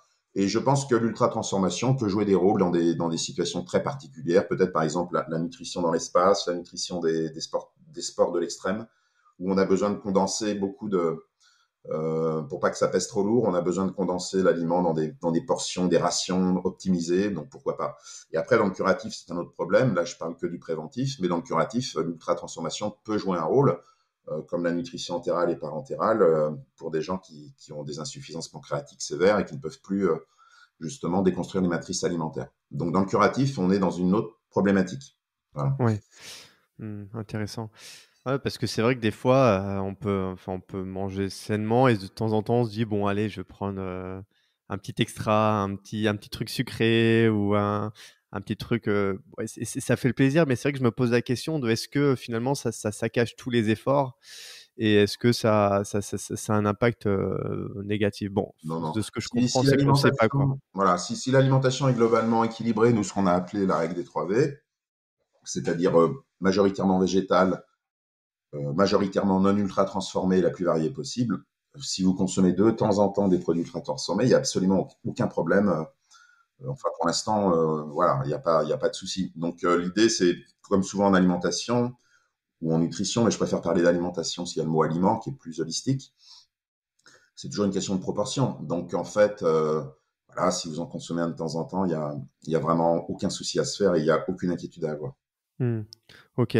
Ouais, donc les 3 V, c'est manger vrai, varié et végétal, en gros. Oui, c'est vrai, végétal varié, c'est ça. Il y a un ordre qui est important à respecter si on a l'occasion d'y revenir. Ouais, carrément. Hem, OK, OK, super. Il y a, bah, j'ai envie de dire 2 choses. Déjà, la première chose sur la place, des aliments ultra transformés qui sont de plus en plus présentes et qui deviennent, plus l'exception, mais la règle, c'est que j'imagine, les arguments, majeurs qui sont donnés, c'est qu'ils sont, moins chers et plus pratiques et c'est ça qui permet, finalement l'adoption, heu et plus cette approche, réductionniste où on te dit: «Bon, derrière, je vois qu'il y a quand même un certain nombre de protéines, un certain nombre de glucides. En plus, je vois un Nutri-Score qui est BA, donc c'est un côté rassurant et c'est un côté, c'est un enfin, voilà, on se donne peut-être aussi bonne conscience. En plus, c'est pratique, c'est pas cher, donc ça Oui, va. c'est ce qu'on appelle le réductionnisme Ouais, nutritionnel, où c'est on, c'est où on se base sur les nutriments pour vendre un aliment, alors qu'il faut se baser sur le degré de transformation. Alors, pour le prix, ça dépend des pays. En tout cas, il y a 2 études en Belgique et aux États-Unis qui ont comparé les aliments ultra transformés Nova 4 avec les aliments bruts Nova 1, c'est-à-dire les produits frais et peu transformés. En Belgique, je crois que les ultra transformés coûtaient près de 57% moins cher et aux États-Unis 64% moins cher. Donc on comprend évidemment avec une telle différence de prix, ce qui est normal, hein, parce que les agents cosmétiques et les marqueurs d'ultra transformation, ça coûte quasiment rien.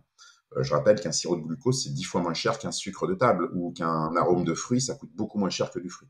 Donc avec une telle différence dans des pays anglo-saxons comme les USA ou la Belgique, on comprend que les plus défavorisés vont aller vers les produits ultra transformés. En France, la différence semble un peu moins forte. Nous, on avait fait un travail avec une enseigne d'hypermarché. On avait calculé dans cette enseigne, et en prenant en compte tous ces hypermarchés, on arrivait à une différence. Alors, en comparant Nova 4 ultra transformés versus les 3 groupes en même temps, c'est-à-dire Nova 1, 2, 3, le manger vrai, c'est-à-dire pas peu transformer les ingrédients culinaires, on avait une différence de 17%, donc à peu près, ce qui n'est pas négligeable. Mais on a aussi calculé, c'est intéressant, que dans ces hypermarchés, on avait voulu calculer combien coûterait un caddie 3V, c'est-à-dire davantage végétalisé, moins de viande, moins de produits animaux, réduit en ultra transformés et plus varié. Ben, on était arrivé à un prix à peu près similaire au caddie classique, qui est très riche en produits animaux. Le caddie moyen était 41% de calories animales, le caddie moyen, et 62% de calories ultra transformées, ce qui est énorme et absolument non durable pour la planète. Ben, en allant vers un caddie durable, donc ça montrait que, alors c'est pas forcément un encouragement à aller en hypermarché évidemment, mais ça montrait que même en hypermarché, en faisant des choix, en prenant un peu le temps de faire des choix différents, on peut manger 3V donc de manière simple, bon pour soi et la planète, au même prix, voire un petit peu moins cher, puisqu'on arrivait à 4,7% moins cher. Donc en fait, c'est un peu une idée fausse de croire que de bien manger est plus cher. En fait, alors il y a d'autres études, hein, le World Wide Fund, qui est une association, avait calculé un panier flexitarien qui se rapprochait d'ailleurs des 3V, et par rapport à un panier classique qui ressemblait au nôtre, c'est-à-dire en général riche en produits ultra transformés, en produits animaux, qui sont les deux caractéristiques délétères pour la planète et la santé. Bien pareil, pour le même prix, ils arrivaient à faire un panier flexitarien de qualité. Donc voilà, donc après, ça va peut-être demander un peu plus d'effort de changer nos habitudes dans le magasin, c'est-à-dire dans son, au niveau mental, de faire une petite pirouette pour essayer de se dire, bon, comment je vais manger différemment. Donc au début, ça va demander des efforts, mais après, ça va devenir un réflexe. Hein. C'est comme conduire, au début, ça demande beaucoup d'efforts. On a l'impression qu'on va jamais y arriver. Et puis un jour, on conduit naturellement et on peut même faire autre chose en conduisant. Donc, alors pas téléphoner, mais on peut parler à quelqu'un. Ouais. Voilà. Cool. Bah, j'aimerais qu'on aborde juste après cet aspect-là, comme ça on peut donner peut-être des conseils pratiques et comment faire. Mais j'ai un truc qui me vient en tête, c'est par rapport aux légumes et fruits. Euh, Corrige-moi si je me trompe, mais j'ai l'impression que bah, les fruits et les légumes qu'on va acheter, alors je sais pas comment la formuler, mais avec toute l'importation, tout le processus et tout jusqu'à arriver dans les bancs de supermarché, bah, ils vont perdre leur qualité nutritionnelle et ils vont perdre leurs nutriments. Et du coup, on pourrait se retrouver à manger des fruits et légumes qui finalement n'apportent rien n'apportent pas grand-chose finalement par rapport à ce qu'on espère que ça puisse apporter. Je sais pas si tu vois ce que je veux dire. Oui, bien sûr. On pose souvent la question. Alors, bon, après, il y a aussi les sélections variétales hein, qui peuvent faire varier les teneurs en ce qu'on appelle en micronutriments. Hein. Donc, les micronutriments des fruits et légumes, c'est d'abord les minéraux, les oligo-éléments et les vitamines. Et puis les antioxydants, comme des polyphénols ou ce qu'on appelle des phytonutriments. Et d'ailleurs, un article intéressant a été publié il y a quelques années maintenant, où les chercheurs avaient calculé que tous les aliments fournis par la nature sur la planète, c'est au minimum 36 000 composés différents. Donc, vous voyez, la nature fournit de nombreux composés différents, beaucoup de phytonutriments. Il y en a même certainement qui n'ont pas encore été découverts véritablement et quantifiés.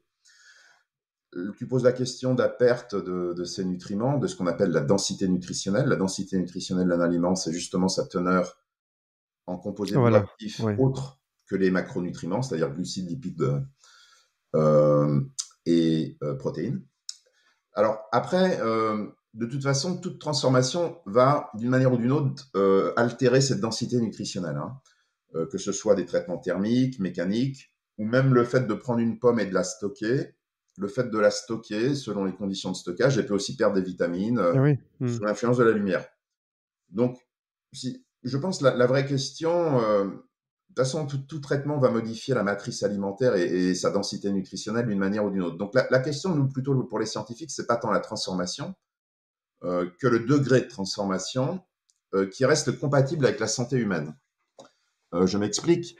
Avant l'ultra-transformation, on avait 4 grands traitements technologiques sur la planète, pour faire simple, mécanique, thermique, fermentaire et l'ajout d'ingrédients culinaires. Et de ces 4 traitements, c'était la fermentation c'est le seul traitement qui peut même augmenter le potentiel santé de l'aliment. Parce que les micro-organismes peuvent apporter des vitamines comme la B9 ou détruire des facteurs antinutritionnels et ainsi augmenter même le pouvoir antioxydant théorique d'un aliment. Donc, avec ces 4 types de traitements technologiques, au mieux de ma connaissance et de la bibliographie que j'ai fait, il n'y a jamais eu de pandémie de maladies chroniques comme on l'observe aujourd'hui.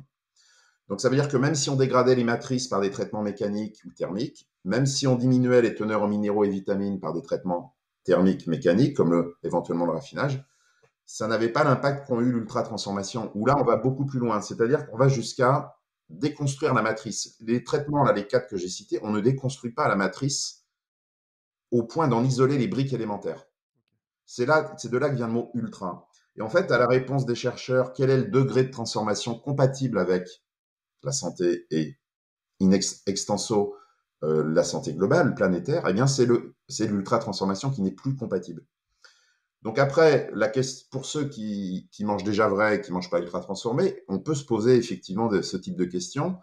Et on sait qu'en mangeant peut-être plus local ou de saison, on a plus de chances d'avoir une densité nutritionnelle plus intéressante, voire des produits bio, ou quelques études ont montré que les produits végétaux pourraient être plus riches en antioxydants, par exemple, quand ils sont bio, ce qui peut s'expliquer par le fait que, comme on ne met pas de pesticides en théorie, le produit végétal va se défendre par lui-même. Et les antioxydants sont des composés de défense des produits végétaux face aux agresseurs extérieurs. Tous les stress, ça peut être des stress par les insectes, etc. Donc la plante va naturellement développer plus d'antioxydants. C'est un peu comme un enfant qui serait surprotégé à la naissance et qui développerait un système immunitaire moins robuste. Moins fort, ok. Voilà, donc en fait, bon, après, certains disent effectivement que la densité nutritionnelle de nos fruits a baissé, ce qui est tout à fait possible. Après, il faut quand même dire que les méthodes de dosage d'il y a plusieurs décennies ne sont pas les mêmes qu'aujourd'hui. Donc c'est difficile de comparer les teneurs de certains micronutriments de nos fruits aujourd'hui avec les teneurs d'il y a 60, 70 ans ou 80 ans, parce qu'on n'a pas tout à fait les mêmes techniques. Donc pour résumer et terminer sur cette question, déjà, effectivement, il faut réduire les ultra-transformés et plutôt manger vrai.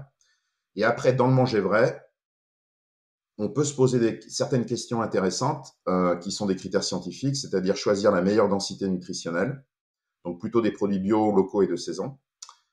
Favoriser les formes solides à liquide.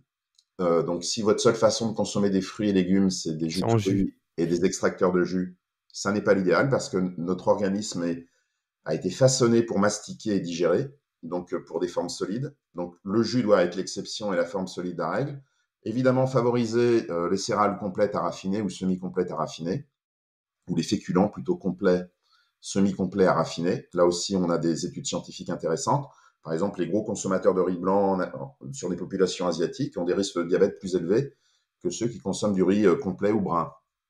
Et puis enfin, troisième critère, comme tu l'as souligné, et on l'a souligné à plusieurs reprises, même dans les vrais aliments, c'est le Nova 3 de la classification, ne pas avoir la main trop lourde sur l'ajout de sel, sucre et gras. Mais on est toujours autour de l'effet matrice, parce que quand je dis par exemple l'ajout de sucre et de gras, c'est bien le mot ajout qui compte, c'est pas le mot gras et sucre.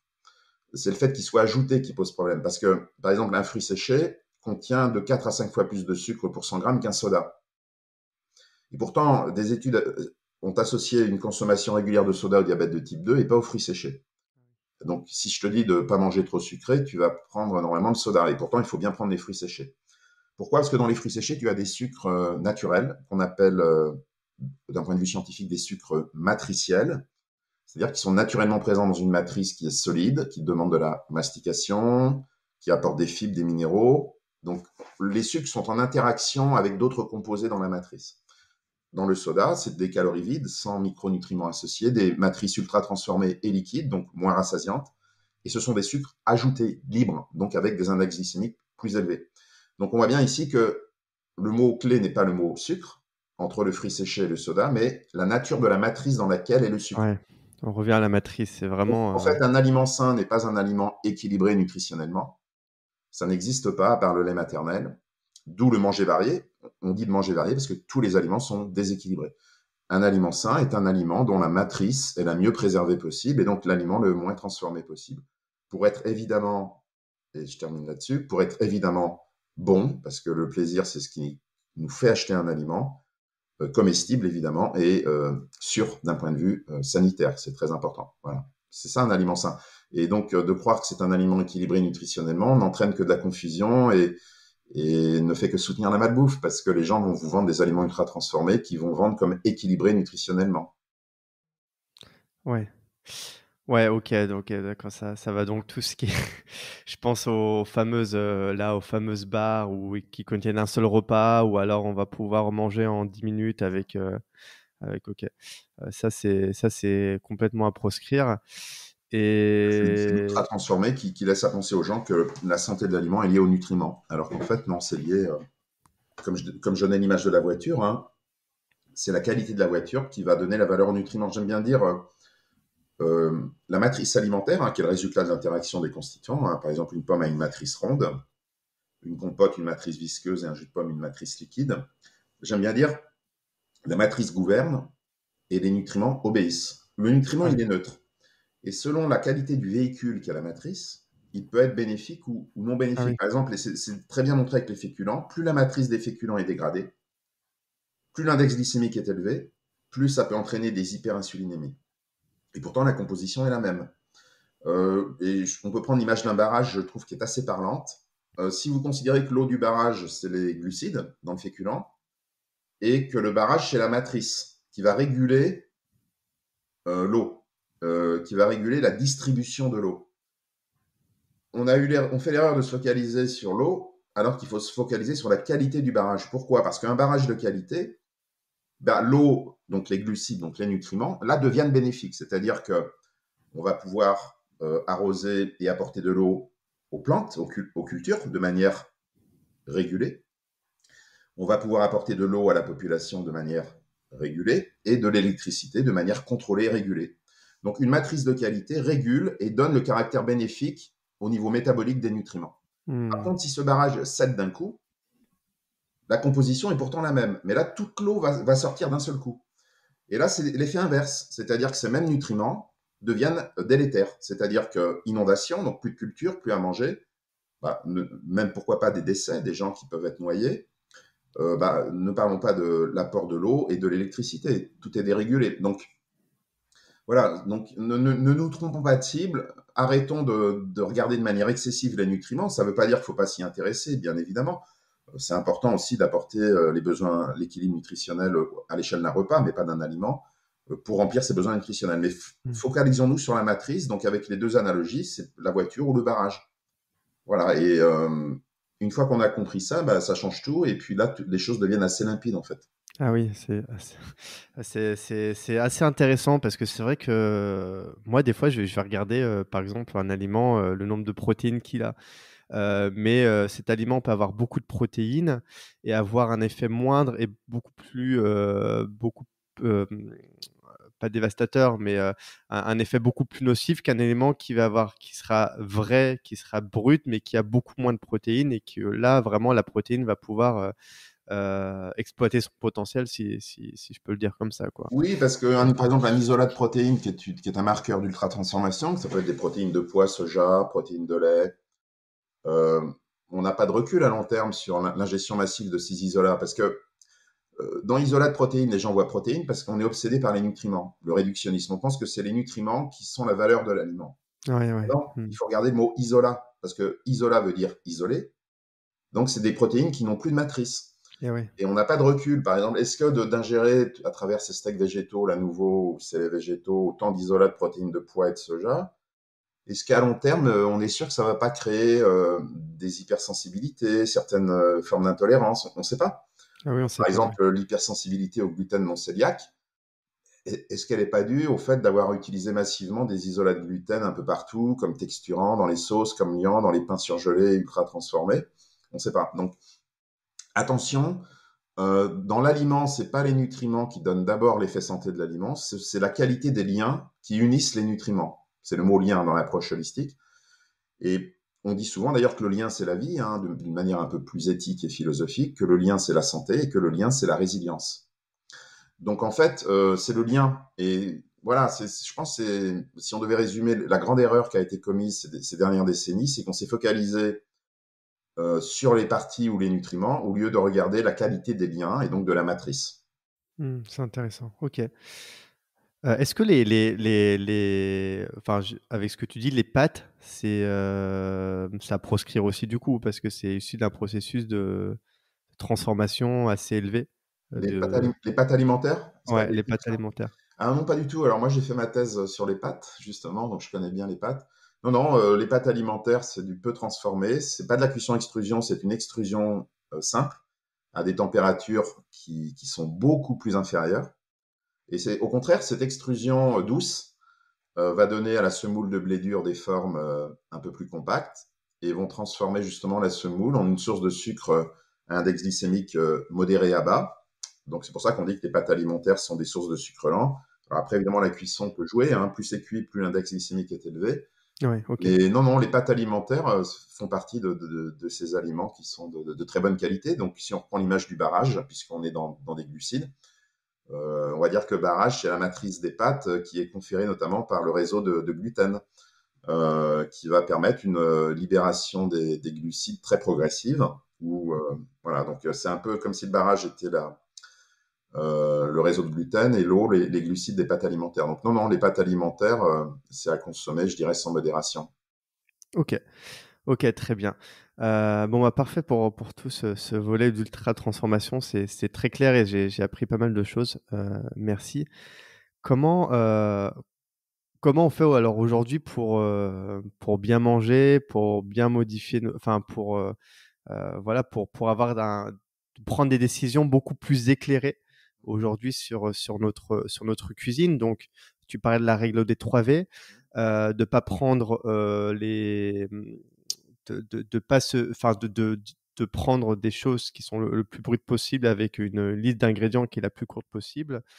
Ne pas se fier aussi à l'échelle Nutri-Score, parce que l'échelle Nutri-Score se focalise justement sur les nutriments, non l'aliment de façon globale. Finalement, c'est ça, c'est à partir de tout ça, on peut Oui, avoir une.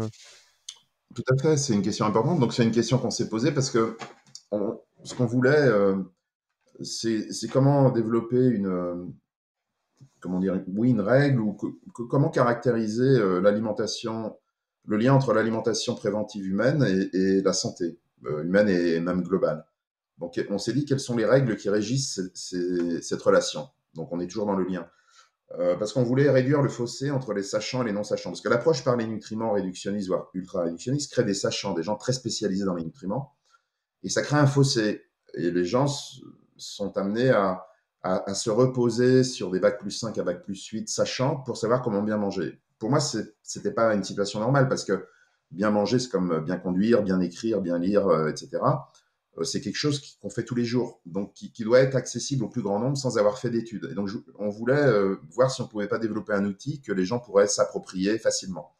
Et donc, avec notre approche holistique, on a découvert la règle des 3 V, qui est très empirique évidemment. Et on s'est rendu compte en fait que la relation alimentation-santé globale, c'est-à-dire humaine et planétaire, était gouvernée par 3 dimensions, qui sont évidemment le ratio produits animaux sur végétaux qui était connu pour la planète et la santé, la variété, la diversité alimentaire, donc on a appelé varié, l'autre végétal, pour apporter le maximum de composés protecteurs. C'est vrai que si on varie davantage, on a plus de chances d'apporter des composés protecteurs diversifiés.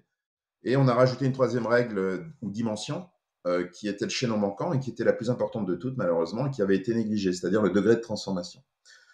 Donc les règles vraies et végétales n'ont aucun sens si on l'applique à des produits ultra transformés. Donc voilà, donc ça rejoint les Nutri-Score. Si on commence à choisir nos aliments par la composition, alors qu'il faut les choisir par le degré de transformation et la liste des ingrédients, eh bien, nous, c'est ce qu'on a publié avec SIGA il y a 2-3 ans, c'est que si on prend les produits industriels avec le Nutri-Score en France, eh bien 57% des Nutri-Score AB sont ultra transformés. 57%, donc c'est beaucoup. Donc on voit bien que on ne peut pas choisir les aliments sur la composition, ça n'a pas de sens. Ce qui va donner d'ailleurs le score SIGA. Donc on est arrivé à cette règle des 3V pour vrai végétal varié. Et c'est dans cet ordre-là. Et l'ordre, alors ça c'était 2013-2014, la découverte des 3 dimensions.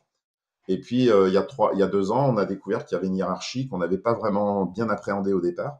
C'est bien dans le bon ordre, vrai végétal varié. Pourquoi? Parce que tant que vous n'avez pas séparé les vrais des faux aliments, eh bien de végétaliser et de varier n'a pas de sens. Parce que si vous végétalisez et variez des aliments ultra transformés, comme le font aujourd'hui en France les véganes et les végétariens, qui sont les plus gros consommateurs de produits ultra transformés, ça va ni être meilleur pour la planète, ni pour votre santé. C'est du greenwashing. Donc, tant qu'on n'a pas fait cette séparation du vrai, c'est-à-dire le critère sur lequel on choisit un aliment, c'est-à-dire ce qui renvoie finalement à la qualité de sa matrice, eh bien, végétaliser et varier n'a pas de sens. Donc, une fois qu'on a les vrais aliments, là, on peut végétaliser et varier. Mais là, c'est pour l'équilibre nutritionnel au niveau du régime, c'est-à-dire de la semaine. Donc, pour résumer, le vrai, c'est pour choisir son aliment, un aliment, et ensuite on végétalise et on varie pour le régime. C'est aussi simple que ça. Et après, dans le vrai, on peut avoir des critères que j'ai cités tout à l'heure, c'est-à-dire favoriser les formes solides à liquides, les féculents complets raffinés, et ne pas avoir la main trop lourde sur l'ajout de sel, sucre et gras. Mais je dis bien l'ajout. Et donc, nous, c'est ce qu'on a pris en compte dans SIGA, en se basant sur les scores NOVA, les 4 groupes que j'ai cités au tout début, et on a créé des sous-groupes en intégrant de nouveaux critères scientifiques, comme l'ajout de sel, sucre et gras, mais je dis bien l'ajout, parce que c'est l'ajout qui pose problème et pas les sucres et gras naturels, et puis l'effet matrice, et puis le nombre de marqueurs d'ultra-transformation, ce qui donne pour le consommateur 7 groupes technologiques. Donc on voit bien que ces règles très, très génériques sont assez simples à assimiler et tournent toutes autour de l'effet matrice. Donc je résume, 3V, et ensuite dans les vrais aliments, forme solide sur liquide, féculent complet sur raffiné et pas trop de sucre, sel, gras ajouté. Voilà, c'est en fait dans ce que je viens de vous dire là, qui peut tenir sur une demi-page, vous avez le bien manger pour soi et la planète. Donc on voit bien que c'est très accessible et on voit bien qu'on est dans des critères qualitatifs et holistiques et que je parle quasiment pas de nutriments. Je parle juste de sucre et gras, mais ajoutés, donc parce qu'ils n'ont pas de matrice. Donc c'est quand même quelque part, même en parlant de ça, on parle de la matrice. Mmh. OK. Et tu n'as pas beaucoup parlé de viande. Alors ça rentre dedans, mais à juste mesure. Oui, alors si on applique, alors les 3V, c'est pas un régime, hein, plutôt des dimensions, Des principes, ouais. des dimensions génériques qui gouvernent la relation alimentation-santé globale. Mais effectivement, après, si on les applique au quotidien, c'est-à-dire qu'on végétalise un peu plus, qu'on réduit drastiquement les ultra-transformés et qu'on varie, on a une règle flexitarienne en fait, hein, c'est-à-dire on consomme moins de produits animaux mais de bien meilleure qualité et on remplace l'excédent de produits animaux par des vrais produits végétaux, voilà, et variés. Vous voyez, c'est pas plus compliqué que ça en fait. Et il n'y a pas besoin de dépenser son argent dans des régimes nutricentrés, comme les hyperprotéinés, enfin il y en a plein, légers en gras, en sucre, qui d'ailleurs ne marchent pas et ne font que provoquer ce qu'on appelle des effets yo-yo, parce que vous n'allez jamais prévenir votre santé en agissant sur un seul nutriment. Ça Ouais. ne fonctionne pas comme ça en fait. Ou alors peut-être de façon, court terme, parce que je pense au Ça va être du régime, court terme, mais kétogène. J'ai pas encore étudié ça, enfin de très peu, mais le régime cétogène qui apparemment, apporte beaucoup de bienfaits. Mais j'imagine c'est quelque chose qui doit se faire sur du court terme, moyen terme et pas sur du long terme parce que finalement on va manquer le côté varié de la chose. Parce qu'on peut très bien avoir finalement ce régime-là avec que des aliments qui sont vrais, hmm. bonne santé, mais pas variés. Et ce Alors, je qui ne va connais pas peut-être très bien, poser oui, oui, le régime kétogène qui est plutôt mis l'accent sur le gras. Je connais pas, je suis pas spécialiste. Il y a des chercheurs au niveau mondial qui connaissent mieux que moi, mais on est toujours à mettre l'accent sur plutôt un nutriment, vous voyez, donc sur la qualité globale. Donc après, dans des situations de niche ou curatives, je suis pas médecin, donc peut-être on peut faire des régimes nutricentrés, c'est-à-dire en agissant sur une partie de l'ensemble, vous voyez, sur un ouais, nutriment de l'ensemble. Pourquoi pas ponctuel, ouais. Mmh. on l'a bien fait avec les déficiences, où on va enrichir en un minéral ou une vitamine ou un oligo-élément, on peut enrichir en fibres. Mais là, on est plutôt dans le curatif, comme avec les compléments. Donc là, moi, je suis plutôt, je suis même à 100% dans le préventif. Donc les 3V, c'est pour le préventif. Ouais, je comprends, Après, OK. après, chacun fait ce qu'il veut. Évidemment, tout le monde est libre, surtout Oui, avec oui. l'alimentation, hein, tout le monde mange tous les jours, donc tout le monde est concerné. Après, s'il y a des gens qui ont des bénéfices avec un régime paléolithique ou paléo-kétogène, ou kéto-paléolithique, ça dépend des termes. Moi, moi je fais que transmettre, comment dire, nos résultats Oui, scientifiques. oui, bien sûr. Non, non, Pardon. c'est... Mais après, oui, les gens font évidemment ce qu'ils veulent, hein, s'ils ont des bénéfices à manger kétogène. Alors après, peut se poser la question de la durabilité d'un régime kétogène au niveau de la planète, ce qui est quand même aussi une question importante. Ouais, ok. Parce que Ouais, si, de toute façon, si 8 milliards d'êtres humains mangent kétogène, est-ce que c'est durable aussi? Faut voir. ouais, c'est une bonne question. Donc, non, oui, j'ai bien compris. Tu te focalises beaucoup sur la prévention. Après, de façon ponctuelle, pourquoi pas. Mais en tout cas, ce que je retiens, c'est d'être dans le juste milieu et dans le Oui, bon parce sens que finalement. il y a des études en médical où certaines maladies semblent, on peut pouvoir les traiter par des régimes très spécifiques, pourquoi pas. Mais là, effectivement, il faudrait plutôt voir avec des médecins nutritionnistes. Ouais. Ok. Pour SIGA, ça a l'air super intéressant. Donc, c'est quelque chose qui est accessible à tous, à toutes. Il y a un site, on peut faire des recherches d'aliments. Comment ça se passe? Est-ce que, pour continuer sur cette question-là, c'est quelque chose qui pourrait être arrivé en complément du Nutri-Score? Je pense pas parce que d'abord, Siga n'est pas assez puissant ni financièrement. Enfin, je veux dire, on est dans, voilà, on n'a pas le soutien de l'État ni tout ça, donc ça va être compliqué. Déjà, l'adoption du Nutri-Score a soulevé pas mal de questions.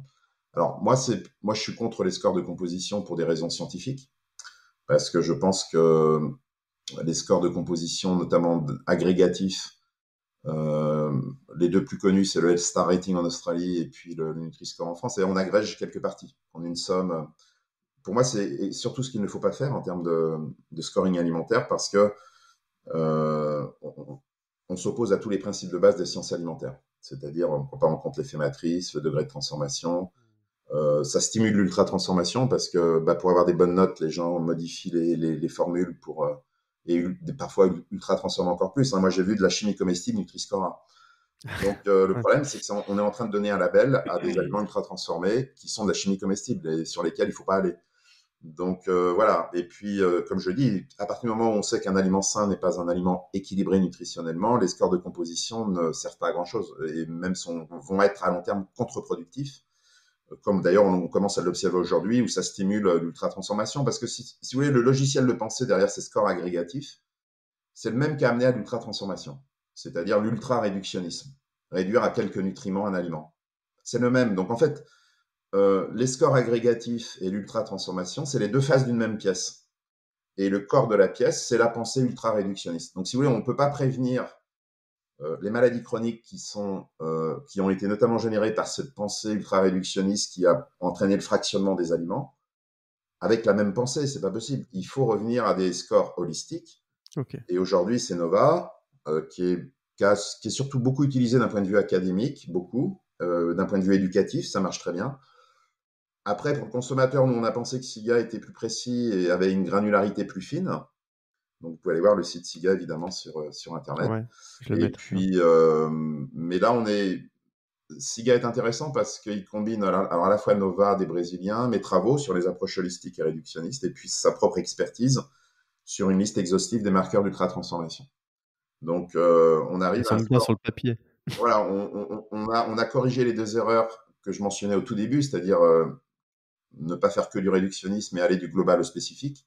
Donc, c'est une approche à la fois holistique et réductionniste. C'est-à-dire, on commence par le global, le degré de transformation NOVA, et on applique des critères un peu plus spécifiques et réductionnistes, par exemple, comme l'ajout de sel, sucre et gras, mais en seconde intention, parce que les nutriments viennent après. C'est d'abord, il faut aller du global vers le spécifique et pas l'inverse. Parce que si on commence par la composition, on se retrouve avec ce que j'ai indiqué tout à l'heure, c'est que 57% des produits industriels Nutri-Score AB sont ultra transformés.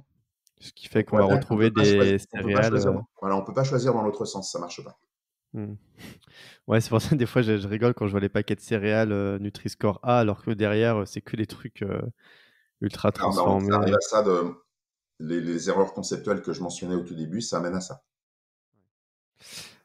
Ok, d'accord. Donc on peut utiliser SIGA pour s'aider. Donc de ce que Alors, je je crois que comprends. l'application qui a été lancée en 2020 est alors comment pourrait-on dire, est en cours de refonte Ok. et d'optimisation. Donc, je suis pas sûr qu'elle soit, j'ai pas testé, mais je sais pas si elle marche encore en ce moment parce que ils sont en train de retravailler la base de données et puis l'algorithme pour corriger des dysfonctionnements. Donc là, en ce moment, voilà, on est dans une période de transition, donc j'espère que les consommateurs seront indulgents. Ouais, ça serait pas mal. Ce serait intéressant du coup de pouvoir appliquer et voir ce que ça donne.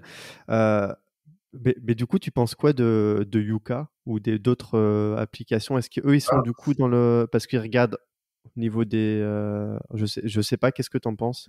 là, c'est toujours de l'agrégatif, c'est-à-dire du réductionnisme, c'est-à-dire, alors j'ai pas, voilà, moi tout ce que je dis, c'est basé sur une réflexion scientifique, parce que je travaille sur le scoring depuis 11 ans, 12 ans. Donc, on est toujours dans le même problème, c'est-à-dire que Yuka agrège pour Ah 60% du oui, score, 30% les additifs, je crois, et 10% le bio, si je ne me trompe pas. On est dans. Alors, déjà, Nutri-Score, c'est agrégatif, et ensuite, ils agrègent à nouveau. C'est-à-dire, en fait, ils agrègent des parties du système au fur et à mesure. Donc, ils font du bottom-up, c'est-à-dire, ils partent du bas des parties du système et ils agrègent au fur et à mesure. Donc, c'est ce qu'il ne faut pas faire parce que vous allez trouver. Moi, à partir du moment où je trouve dans une application qu'un aliment ultra transformé est bien noté, c'est qu'il y a quelque chose qui ne va pas. Et donc, on est toujours dans du réductionnisme avec Yuka. Voilà. C'est-à-dire ok. de réduire l'aliment à une agrégation de quelques parties. Donc, pour moi, ça ne fonctionne pas. Et il faut corriger les erreurs qui ont été faites, ce que j'appelle les erreurs conceptuelles, pour avoir un score qui classe réellement les aliments selon leur vrai potentiel santé. Et je le répète, il faut commencer par la transfo, c'est-à-dire la qualité de la matrice, et ensuite aller vers la nutrition, c'est-à-dire l'ajout de Hmm, sel, sucre et gras, mais pas dans l'autre sens. ok. Alors si GAS, ça fonctionne bien, c'est intéressant sur le papier, ça a pas mal de bénéfices, ça apporte un éclairage aussi aux consommateurs. Euh, Bah, même si vous êtes entre guillemets tout petit aujourd'hui, pourquoi ça n'atterrirait pas dans une oreille favorable au niveau de l'État, au niveau de la santé publique, qui pourrait... C'est compliqué. C'est très compliqué parce que d'abord, l'approche holistique n'est pas majoritaire. Donc, le réductionnisme aujourd'hui est tout puissant au niveau académique et financier. C'est-à-dire que c'est très rentable pour les entreprises de raisonner en nutriments. Parce que d'abord, ça crée de la confusion et la confusion et l'ignorance. Ça crée de la confusion et l'ignorance, l'ultra-réductionnisme. Parce qu'il y a des spécialistes, les gens n'y comprennent rien. Un jour, tel nutriment est réhabilité, un jour, il est dénigré. Donc, ça crée de la confusion et de l'ignorance. Et en fait, cette confusion et cette ignorance est très rentable. C'est-à-dire, tant que les gens sont dans la confusion et l'ignorance, ils vont chercher des solutions miracles que certains industriels vont présenter avec des produits ultra transformés, enrichis, allégés. Par exemple, c'est les mêmes qui vous vendent des sodas normaux, qui vont être associés au diabète, et c'est les mêmes qui vont vous vendre le soda 0% justement pour ne pas tomber malade chronique. Donc en fait, ils gagnent sur tous les tableaux, ils gagnent deux fois plus, puisque c'est les mêmes qui vous vendent le produit nocif et le produit censé corriger ce produit nocif. Donc ça ne marche pas, puisque les sodas 0% sont encore peut-être pires que les sodas normaux au niveau de la santé, avec ils sont encore plus ultra transformés. Donc le réductionnisme est tout puissant au niveau industriel, notamment les grandes multinationales, et au niveau académique. C'est ce qu'on enseigne sur les bancs des écoles d'ingénieurs, de diététique, à l'université, en médecine.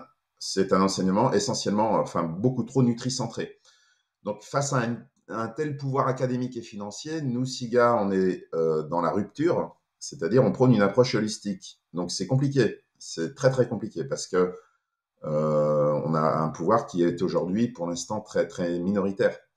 Donc, comme la plupart des gens qui sont décideurs sont plutôt attachés à cette approche réductionniste, notamment, même si les choses commencent à bouger un petit peu quand même. C'est-à-dire que même le programme national nutrition santé va vers davantage de qualitatif, ce qui est une bonne chose. Mais voilà, c'est compliqué parce que tout changement de paradigme demande du temps. Et donc, SIGA n'a ni pouvoir financier, ni pouvoir politique et académique.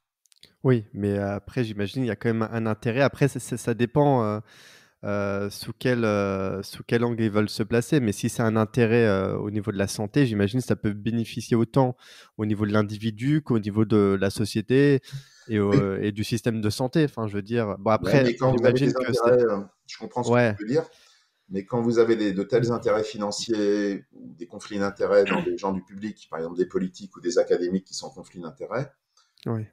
ou alors tout simplement des académiques qui pensent que l'approche réductionniste est la seule valable et la seule scientifique, c'est-à-dire une espèce, ce que j'appelle le réductionnisme dogmatique, c'est-à-dire qui exclut toute autre forme d'approche. C'est très compliqué. C'est très compliqué, donc il va falloir du temps. Donc, comme disait je ne sais plus qui, mais ça doit pouvoir se retrouver sur Internet, on a toujours tort d'avoir raison trop tôt. Ça veut dire que quand on a une idée qui semble mieux pour la société, plus bénéfique à long terme pour la planète et tout ça, au début, c'est compliqué parce qu'il faut du temps pour un changement de paradigme ne se fait pas en quelques années, donc il faut au moins 10 ans à mon avis. Et puis, si vous voulez, déjà avec le Nutri-Score, certains industriels étaient vent debout. Donc, vous imaginez un score du degré de transformation. Il n'y Là, avait plus personne. oui, parce avec le Nutri-Score ou les scores de composition, l'industriel, il peut arriver à s'en sortir, il reformule. Donc, c'est un peu de l'alchimie. Un jour, c'est un peu de la poudre de perlimpinpin. J'enlève le sucre, je corrige avec des sucres ultra transformés qui ne sont pas comptés dans le Nutri-Score. Je rajoute un isolat de fibres et de protéines pour augmenter la note. Donc, on peut tricher, trafiquer facilement.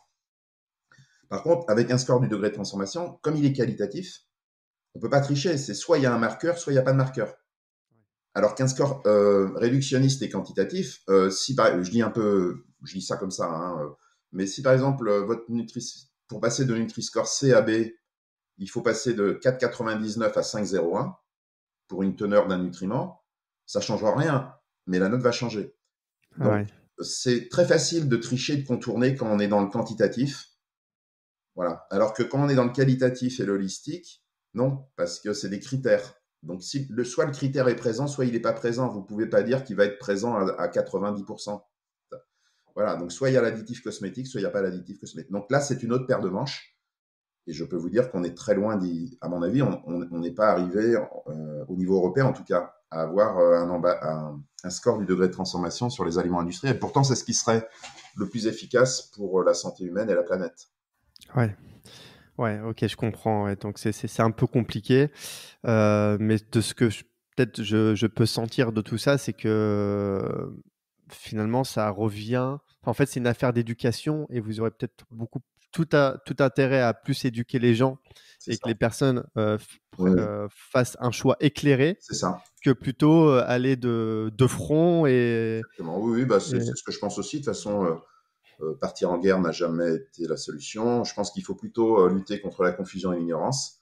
Et c'est tout l'objet de nos travaux et de mon action, c'est-à-dire essayer de sensibiliser les gens pour qu'ils fassent des choix éclairés et leur donner des outils simples d'appropriation qui sont faciles à appliquer au quotidien. Donc, ça peut être les pyramides technologiques Nova, ça peut être la règle des 3V, la Psyga, voilà. Tout un tas d'outils qui sont holistiques, que les gens peuvent assez facilement comprendre, hein. J'ai pas le temps aujourd'hui, mais l'expérience de terrain me l'a montré. Donc oui, c'est comme ça qu'il faut agir. Et puis les industriels suivront. Si les gens veulent des produits industriels de qualité et changent leur choix alimentaire, les industriels suivront. Mais les industriels ont tendance à être dans la réactivité. Ils ne sont pas proactifs, c'est-à-dire qu'ils vont changer que si le consommateur fait des choix différents. Comme on l'a vu avec l'offre végétale et le véganisme, le végétarianisme.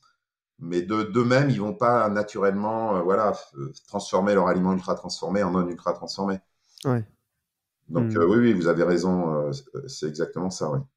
OK. Très bien. Comment toi tu vois l'évolution, le futur de la transformation, des traitements des aliments? Est-ce que Ah, tu est-ce l'enjeu, oui, c'est une question importante. L'enjeu, on a un peu réfléchi à la question avec quelques collègues et dans un projet de recherche INRAE. L'enjeu, en fait, comme on a vu qu'un aliment sain, c'est l'aliment qui a la meilleure qualité matricielle ou qui est le moins transformé. L'enjeu pour l'industrie, c'est de faire des aliments avec des matrices préservées, c'est-à-dire de qualité, pour que les liens entre les nutriments ne soient pas trop altérés. Parce que c'est l'altération des liens entre les nutriments qui va générer de la maladie au final, si on raisonne sur la base des études sur l'ultra-transformation. Donc l'enjeu est là pour les industriels, c'est d'arriver à développer des aliments qui soient bons, sûrs d'un point de vue sanitaire. Ça, l'ultra-transformation, c'est un succès mondial. C'est-à-dire que les propriétés sensorielles sont optimisées et d'un point de vue sanitaire, c'est très sûr. Par contre, l'enjeu maintenant, c'est que l'aliment soit durable, peu transformé, c'est-à-dire avec des matrices préservées, et donc et protège l'environnement. Donc, ça veut dire peut-être réfléchir, et d'ailleurs, au niveau mondial, il y a de plus en plus de chercheurs académiques qui travaillent là-dessus, à de nouveaux types de traitements technologiques qui puissent permettre de conserver l'aliment. Parce que l'enjeu, c'est ça, c'est comment faire des aliments peu transformés, non ultra transformés, mais qui vont quand même se conserver suffisamment longtemps pour nourrir des grandes mégalopoles, des populations qui n'ont pas assez de surface cultivable et qu'il faut bien qu'elles importent de leurs aliments. Comment faire? Donc tout l'enjeu est là. Et donc on voit apparaître des techniques. Alors là, c'est pas ma spécialité, mais je sais qu'il y en a qui travaillent dessus. De nouvelles technologies modernes qui sont issues plus des sciences physiques, par exemple, qui peut être la conservation, je sais pas, par l'ozone ou des traitements, les hautes pressions pour les jus de fruits plutôt que la pasteurisation pour préserver la teneur en vitamine C, par exemple. Voilà, donc il y a plein de choses à créer et je crois qu'il y en a beaucoup en tout cas qui sont à l'œuvre dans ce domaine. Ok. Ok, ça c'est intéressant. Donc il y a quand même pas mal d'enjeux à ce niveau-là. Euh, Moi, je pense qu'on a fait un bon petit tour du sujet. Est-ce que, Anthony, enfin, tu aurais envie de parler d'un truc qu'on n'a pas forcément abordé ou quelque chose Non, que je crois tu as envie? c'est vrai qu'on a abordé beaucoup de points. Voilà, donc peut-être si je devais conclure, j'aime bien conclure avec un mot-clé qui est le mot lien. C'est quoi revenir à l'essence de l'alimentation et donc à son essence holistique? C'est finalement recréer du lien. Donc, on recrée du lien dans l'aliment, c'est-à-dire on prend en compte cette fois-ci la matrice et non les nutriments. Prendre en compte l'effet matrice dans les maladies chroniques, c'est recréer du lien dans l'aliment. Donc, arrêter de casser les liens entre les nutriments. Recréer du lien, bah, ça peut être retrouver le partage du repas, puisque les ultra transformés, qui sont des aliments fragmentés quelque part, sont associés aussi à une vie sociale fragmentée, où on mange de plus en plus seul devant des écrans. Donc recréer du lien dans l'acte alimentaire, dans la matrice, et recréer du lien entre notre alimentation et la planète, c'est-à-dire en développant une alimentation durable nous, on a symbolisé par les 3 V, enfin qu'on a conceptualisé plutôt que symbolisé par la règle des 3 V, qui est une règle générique. Donc voilà, le mot-clé, je pense, c'est le lien. L'ultra-réductionnisme a tout déconstruit, a cassé les liens un peu partout, mais pas qu'en alimentation, hein, c'est vrai dans beaucoup de disciplines dans la société. Donc l'enjeu majeur maintenant, c'est que l'approche holistique reprenne sa juste place en harmonie avec le réductionnisme. Et quand les deux fonctionneront de manière harmonieuse, en se nourrissant mutuellement, eh bien là, ce sera bénéfique à la société. Hmm. Ok, parfait. Bah, je pense que c'est un bon lien un bon lien de conclusion, une bonne conclusion. Le lien, c'est vraiment le mot à C'est le retenir. mot-clé, oui, c'est recréer du lien en fait. C'est ça l'approche holistique, hein, c'est recréer du lien. Exact. Ok, est-ce que tu as des ressources à recommander pour creuser tout ça? Donc peut-être tu veux parler de tes bouquins ou d'autres et Et d'autres alors, ressources. effectivement, alors j'ai un blog personnel que j'ai créé justement pour, qu'on parlait tout à l'heure de sensibilisation, d'essayer de lutter contre une certaine forme d'ignorance en matière d'alimentation. Donc c'est aussi, ça a été l'intention de mon blog personnel où vous trouverez donc toutes mes publications, enfin beaucoup de choses, hein, à la fois vulgarisées, peut-être un peu plus ardues. Donc il y en a pour tous les goûts, si je peux me permettre l'expression. Oui, après, j'ai publié 2 ouvrages grand public en 2017 et 2021. Donc Halte aux aliments ultra transformés, mangeons vrai, qui a donné d'ailleurs en 2022 une BD, une bande dessinée, La malédiction du cordon bleu, qui est basée donc sur ce premier bouquin pour ceux qui veulent sensibiliser par exemple les plus jeunes, les enfants. Donc la BD peut être certainement plus accessible à un enfant de 11 ans que mon premier bouquin. Un deuxième bouquin en 2021, fin 2021 sur Pourquoi tout compliquer, bien manger et si simple, qu'on a essayé d'expliquer aujourd'hui que le réductionnisme avait tout compliqué, l'ultra-réductionnisme surtout, et qu'en fait en revenant à l'approche holistique, tout devient très simple, non contradictoire. Qu'est-ce qu'il y a d'autre? Il y a le manger vrai de SIGA, qui est la règle des 3 V, mais en termes d'application, c'est-à-dire au quotidien, avec des recettes, tout ça, qui est plus de 300 pages, qui est très bien illustré, qui est une vraie petite bible alimentaire, donc, qui a été écrite par Pamela Ebner de chez SIGA. Et puis pour ceux vraiment qui veulent mieux comprendre ce que c'est que le réductionnisme, je les encourage à lire Les dérives de la nutrition de Georgi Skrenis, qui a été publié par mon éditeur en 2022, qui est donc la traduction française de son livre de 2013, Nutritionism, qui est donc le réductionnisme nutritionnel en anglais.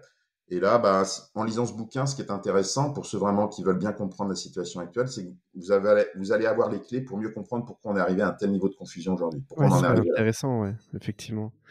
Voilà, c'est Ok, ce que parfait. Bon, après, il y a d'autres bouquins. Je peux conseiller Whole de Colin Campbell, Whole avec un W qui veut dire entier, complet, comme dans Whole Food. Ah, ok, Wall, W-H-O-L-E, Voilà. ouais. Whole de Colin Campbell, Ouais. qui lui insiste plus sur le rôle de l'aliment dans sa complexité. Et puis, je sais que Michael Pollan, alors lui, il est journaliste scientifique, hein, il n'est pas chercheur, mais enfin, il a écrit Manifeste pour réhabiliter les vrais aliments, qui est assez intéressant parce il se base aussi sur des travaux de scientifiques et c'est un bon vulgarisateur. Ok, super. Et toi, tu continues donc tes sujets de recherche. Là, t'es des sujets nouveaux là Ben, que tu as commencé ou tu es toujours dans cette... alors, on a basculé, moi j'ai basculé, j'ai évolué dans mes recherches. C'est que maintenant, on est en train de s'orienter vers de la recherche-action, de la recherche participative, plus de sensibilisation pour essayer de mettre en pratique notre boîte à outils qu'on a développée sur une approche holistique nouvelle. Donc voilà, c'est vers là maintenant que mes travaux s'orientent davantage. Donc je vais quitter la théorie et la conceptualisation pure, et puis j'ai quitté maintenant depuis assez longtemps le travail de laboratoire, qui était plutôt très réductionniste et qui me satisfaisait que très moyennement. Donc oui, voilà, maintenant je pense que ce qui est important, c'est parce que face à un tel niveau d'urgence en termes de maladies chroniques et de planétaires, d'environnement, comme on a à peu près toutes les données pour savoir comment bien manger, je crois qu'une des urgences aujourd'hui, c'est comment aussi sensibiliser le plus grand nombre à ça. Donc la recherche participative est intéressante en ce sens parce qu'elle donne des outils pour essayer de le faire le mieux possible. Voilà. Ok. Et tu arrives à quand même à faire adhérer un grand nombre de personnes, à adhérer Oui, alors après, de plus l'enjeu, en c'est plus. qu'on a tendance à sensibiliser des gens déjà un peu avertis, des gens qui sont souvent à un niveau d'éducation plus élevé en termes de nombre d'années d'études après le bac. Et tout l'enjeu, c'est plutôt de sensibiliser. Alors, c'est important aussi hein, de sensibiliser cette population à des nouveaux paradigmes qui sont nouveaux. Et ils peuvent se faire des très bons relais après sur le terrain. Donc, ça peut être les diététiciens, les médecins, les journalistes, enfin, peu importe. Et puis après, dans l'enjeu, va être de sensibiliser ceux qui s'y intéressent pas, c'est-à-dire qui sont souvent, malheureusement, dans nos sociétés, les plus pauvres et les plus défavorisés, qui consomment le plus d'aliments ultra transformés, qui Eh sont oui, les plus à oui. risque d'obésité, de diabète. Donc, tout l'enjeu, c'est comment toucher ces populations. Et un des messages, c'est d'essayer de faire comprendre que bah, peut-être qu'on peut arriver, alors l'État peut jouer un rôle avec en taxant l'ultra-transformation et dans le même temps, parce qu'il faut faire les deux en même temps, sinon ça ne marchera pas, rendre plus accessibles les vrais aliments, c'est-à-dire les rendre moins chers que les ultra-transformés, parce que si on se contente de taxer l'ultra-transformation, bah, c'est les plus défavorisés qui vont être Ouais, pénalisés. C'est pas bah les oui. plus riches Mm.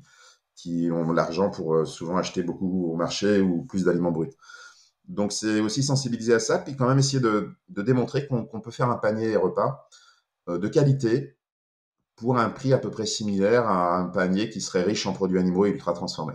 Ce serait intéressant. Il y a un exemple de caddie ou de choses. Enfin, c'est sur le site. On pourrait avoir peut-être un Alors, exemple. je sais que le World Wide Fund, la World Wide Fund ou le World Wide Fund avait fait ça il y a quelques années dans un rapport qui doit pouvoir se trouver en ligne. Et Ok. puis nous, on l'a publié dans un journal scientifique avec un hypermarché français euh, où on a regardé l'adéquation du caddie moyen en hypermarché à la règle des 3V. Voilà. Ok. Ouais, Mais ça après, serait ça doit pouvoir intéressant, exister ça. ailleurs. S'il y a d'autres sources, en tout cas, je ne les connais pas. Ok. D'accord, ça serait intéressant, ça, effectivement. Ah oui, ça, c'est des infos très intéressantes à donner aux gens. Ouais. Ouais.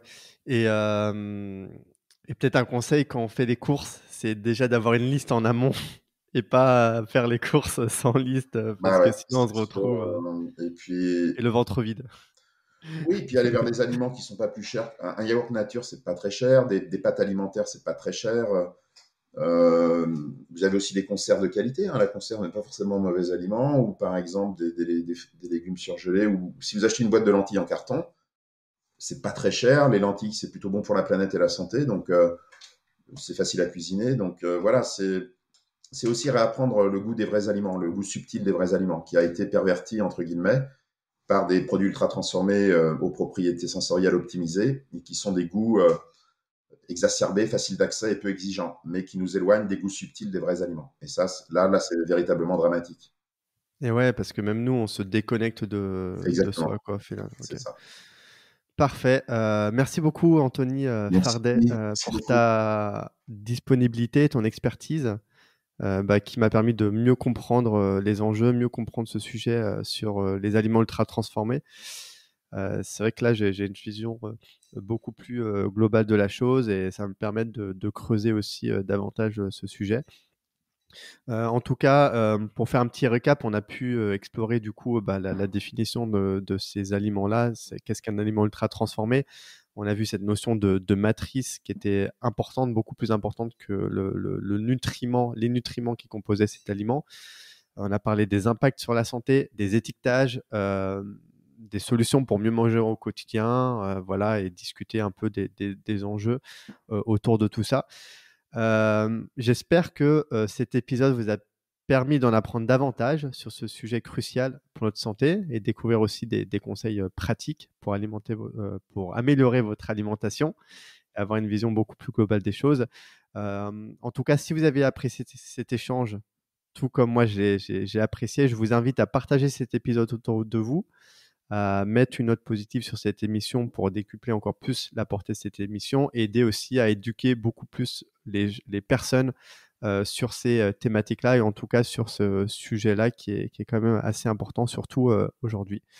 N'oubliez pas aussi que vous pourrez retrouver toutes les informations et les ressources mentionnées dans la description de cet épisode-là. Je vais m'y atteler et également la newsletter. Et je vous dis à très vite pour un nouvel épisode. Et encore merci beaucoup, Anthony. Merci Liron de ta confiance. Merci beaucoup. Au revoir à tous. Au revoir. Super, merci beaucoup d'avoir écouté cet épisode de Génération 120 ans jusqu'au bout. J'espère que cet épisode vous a plu. Si c'est le cas, comme c'est un tout nouveau podcast, j'ai 2 choses à vous demander. La première, c'est de me laisser une note 5 étoiles avec un commentaire positif sur Apple Podcast ou d'autres plateformes, car ça m'aide beaucoup et surtout ça permettra à d'autres tout comme vous de profiter de ces discussions enrichissantes. Ensuite, si vous avez des commentaires, des retours à me faire, n'hésitez surtout pas. Ceci me permettra de progresser et vous proposer quelque chose de toujours plus qualitatif. Merci encore pour votre attention précieuse et je vous dis à très vite pour un épisode de Génération 120 ans.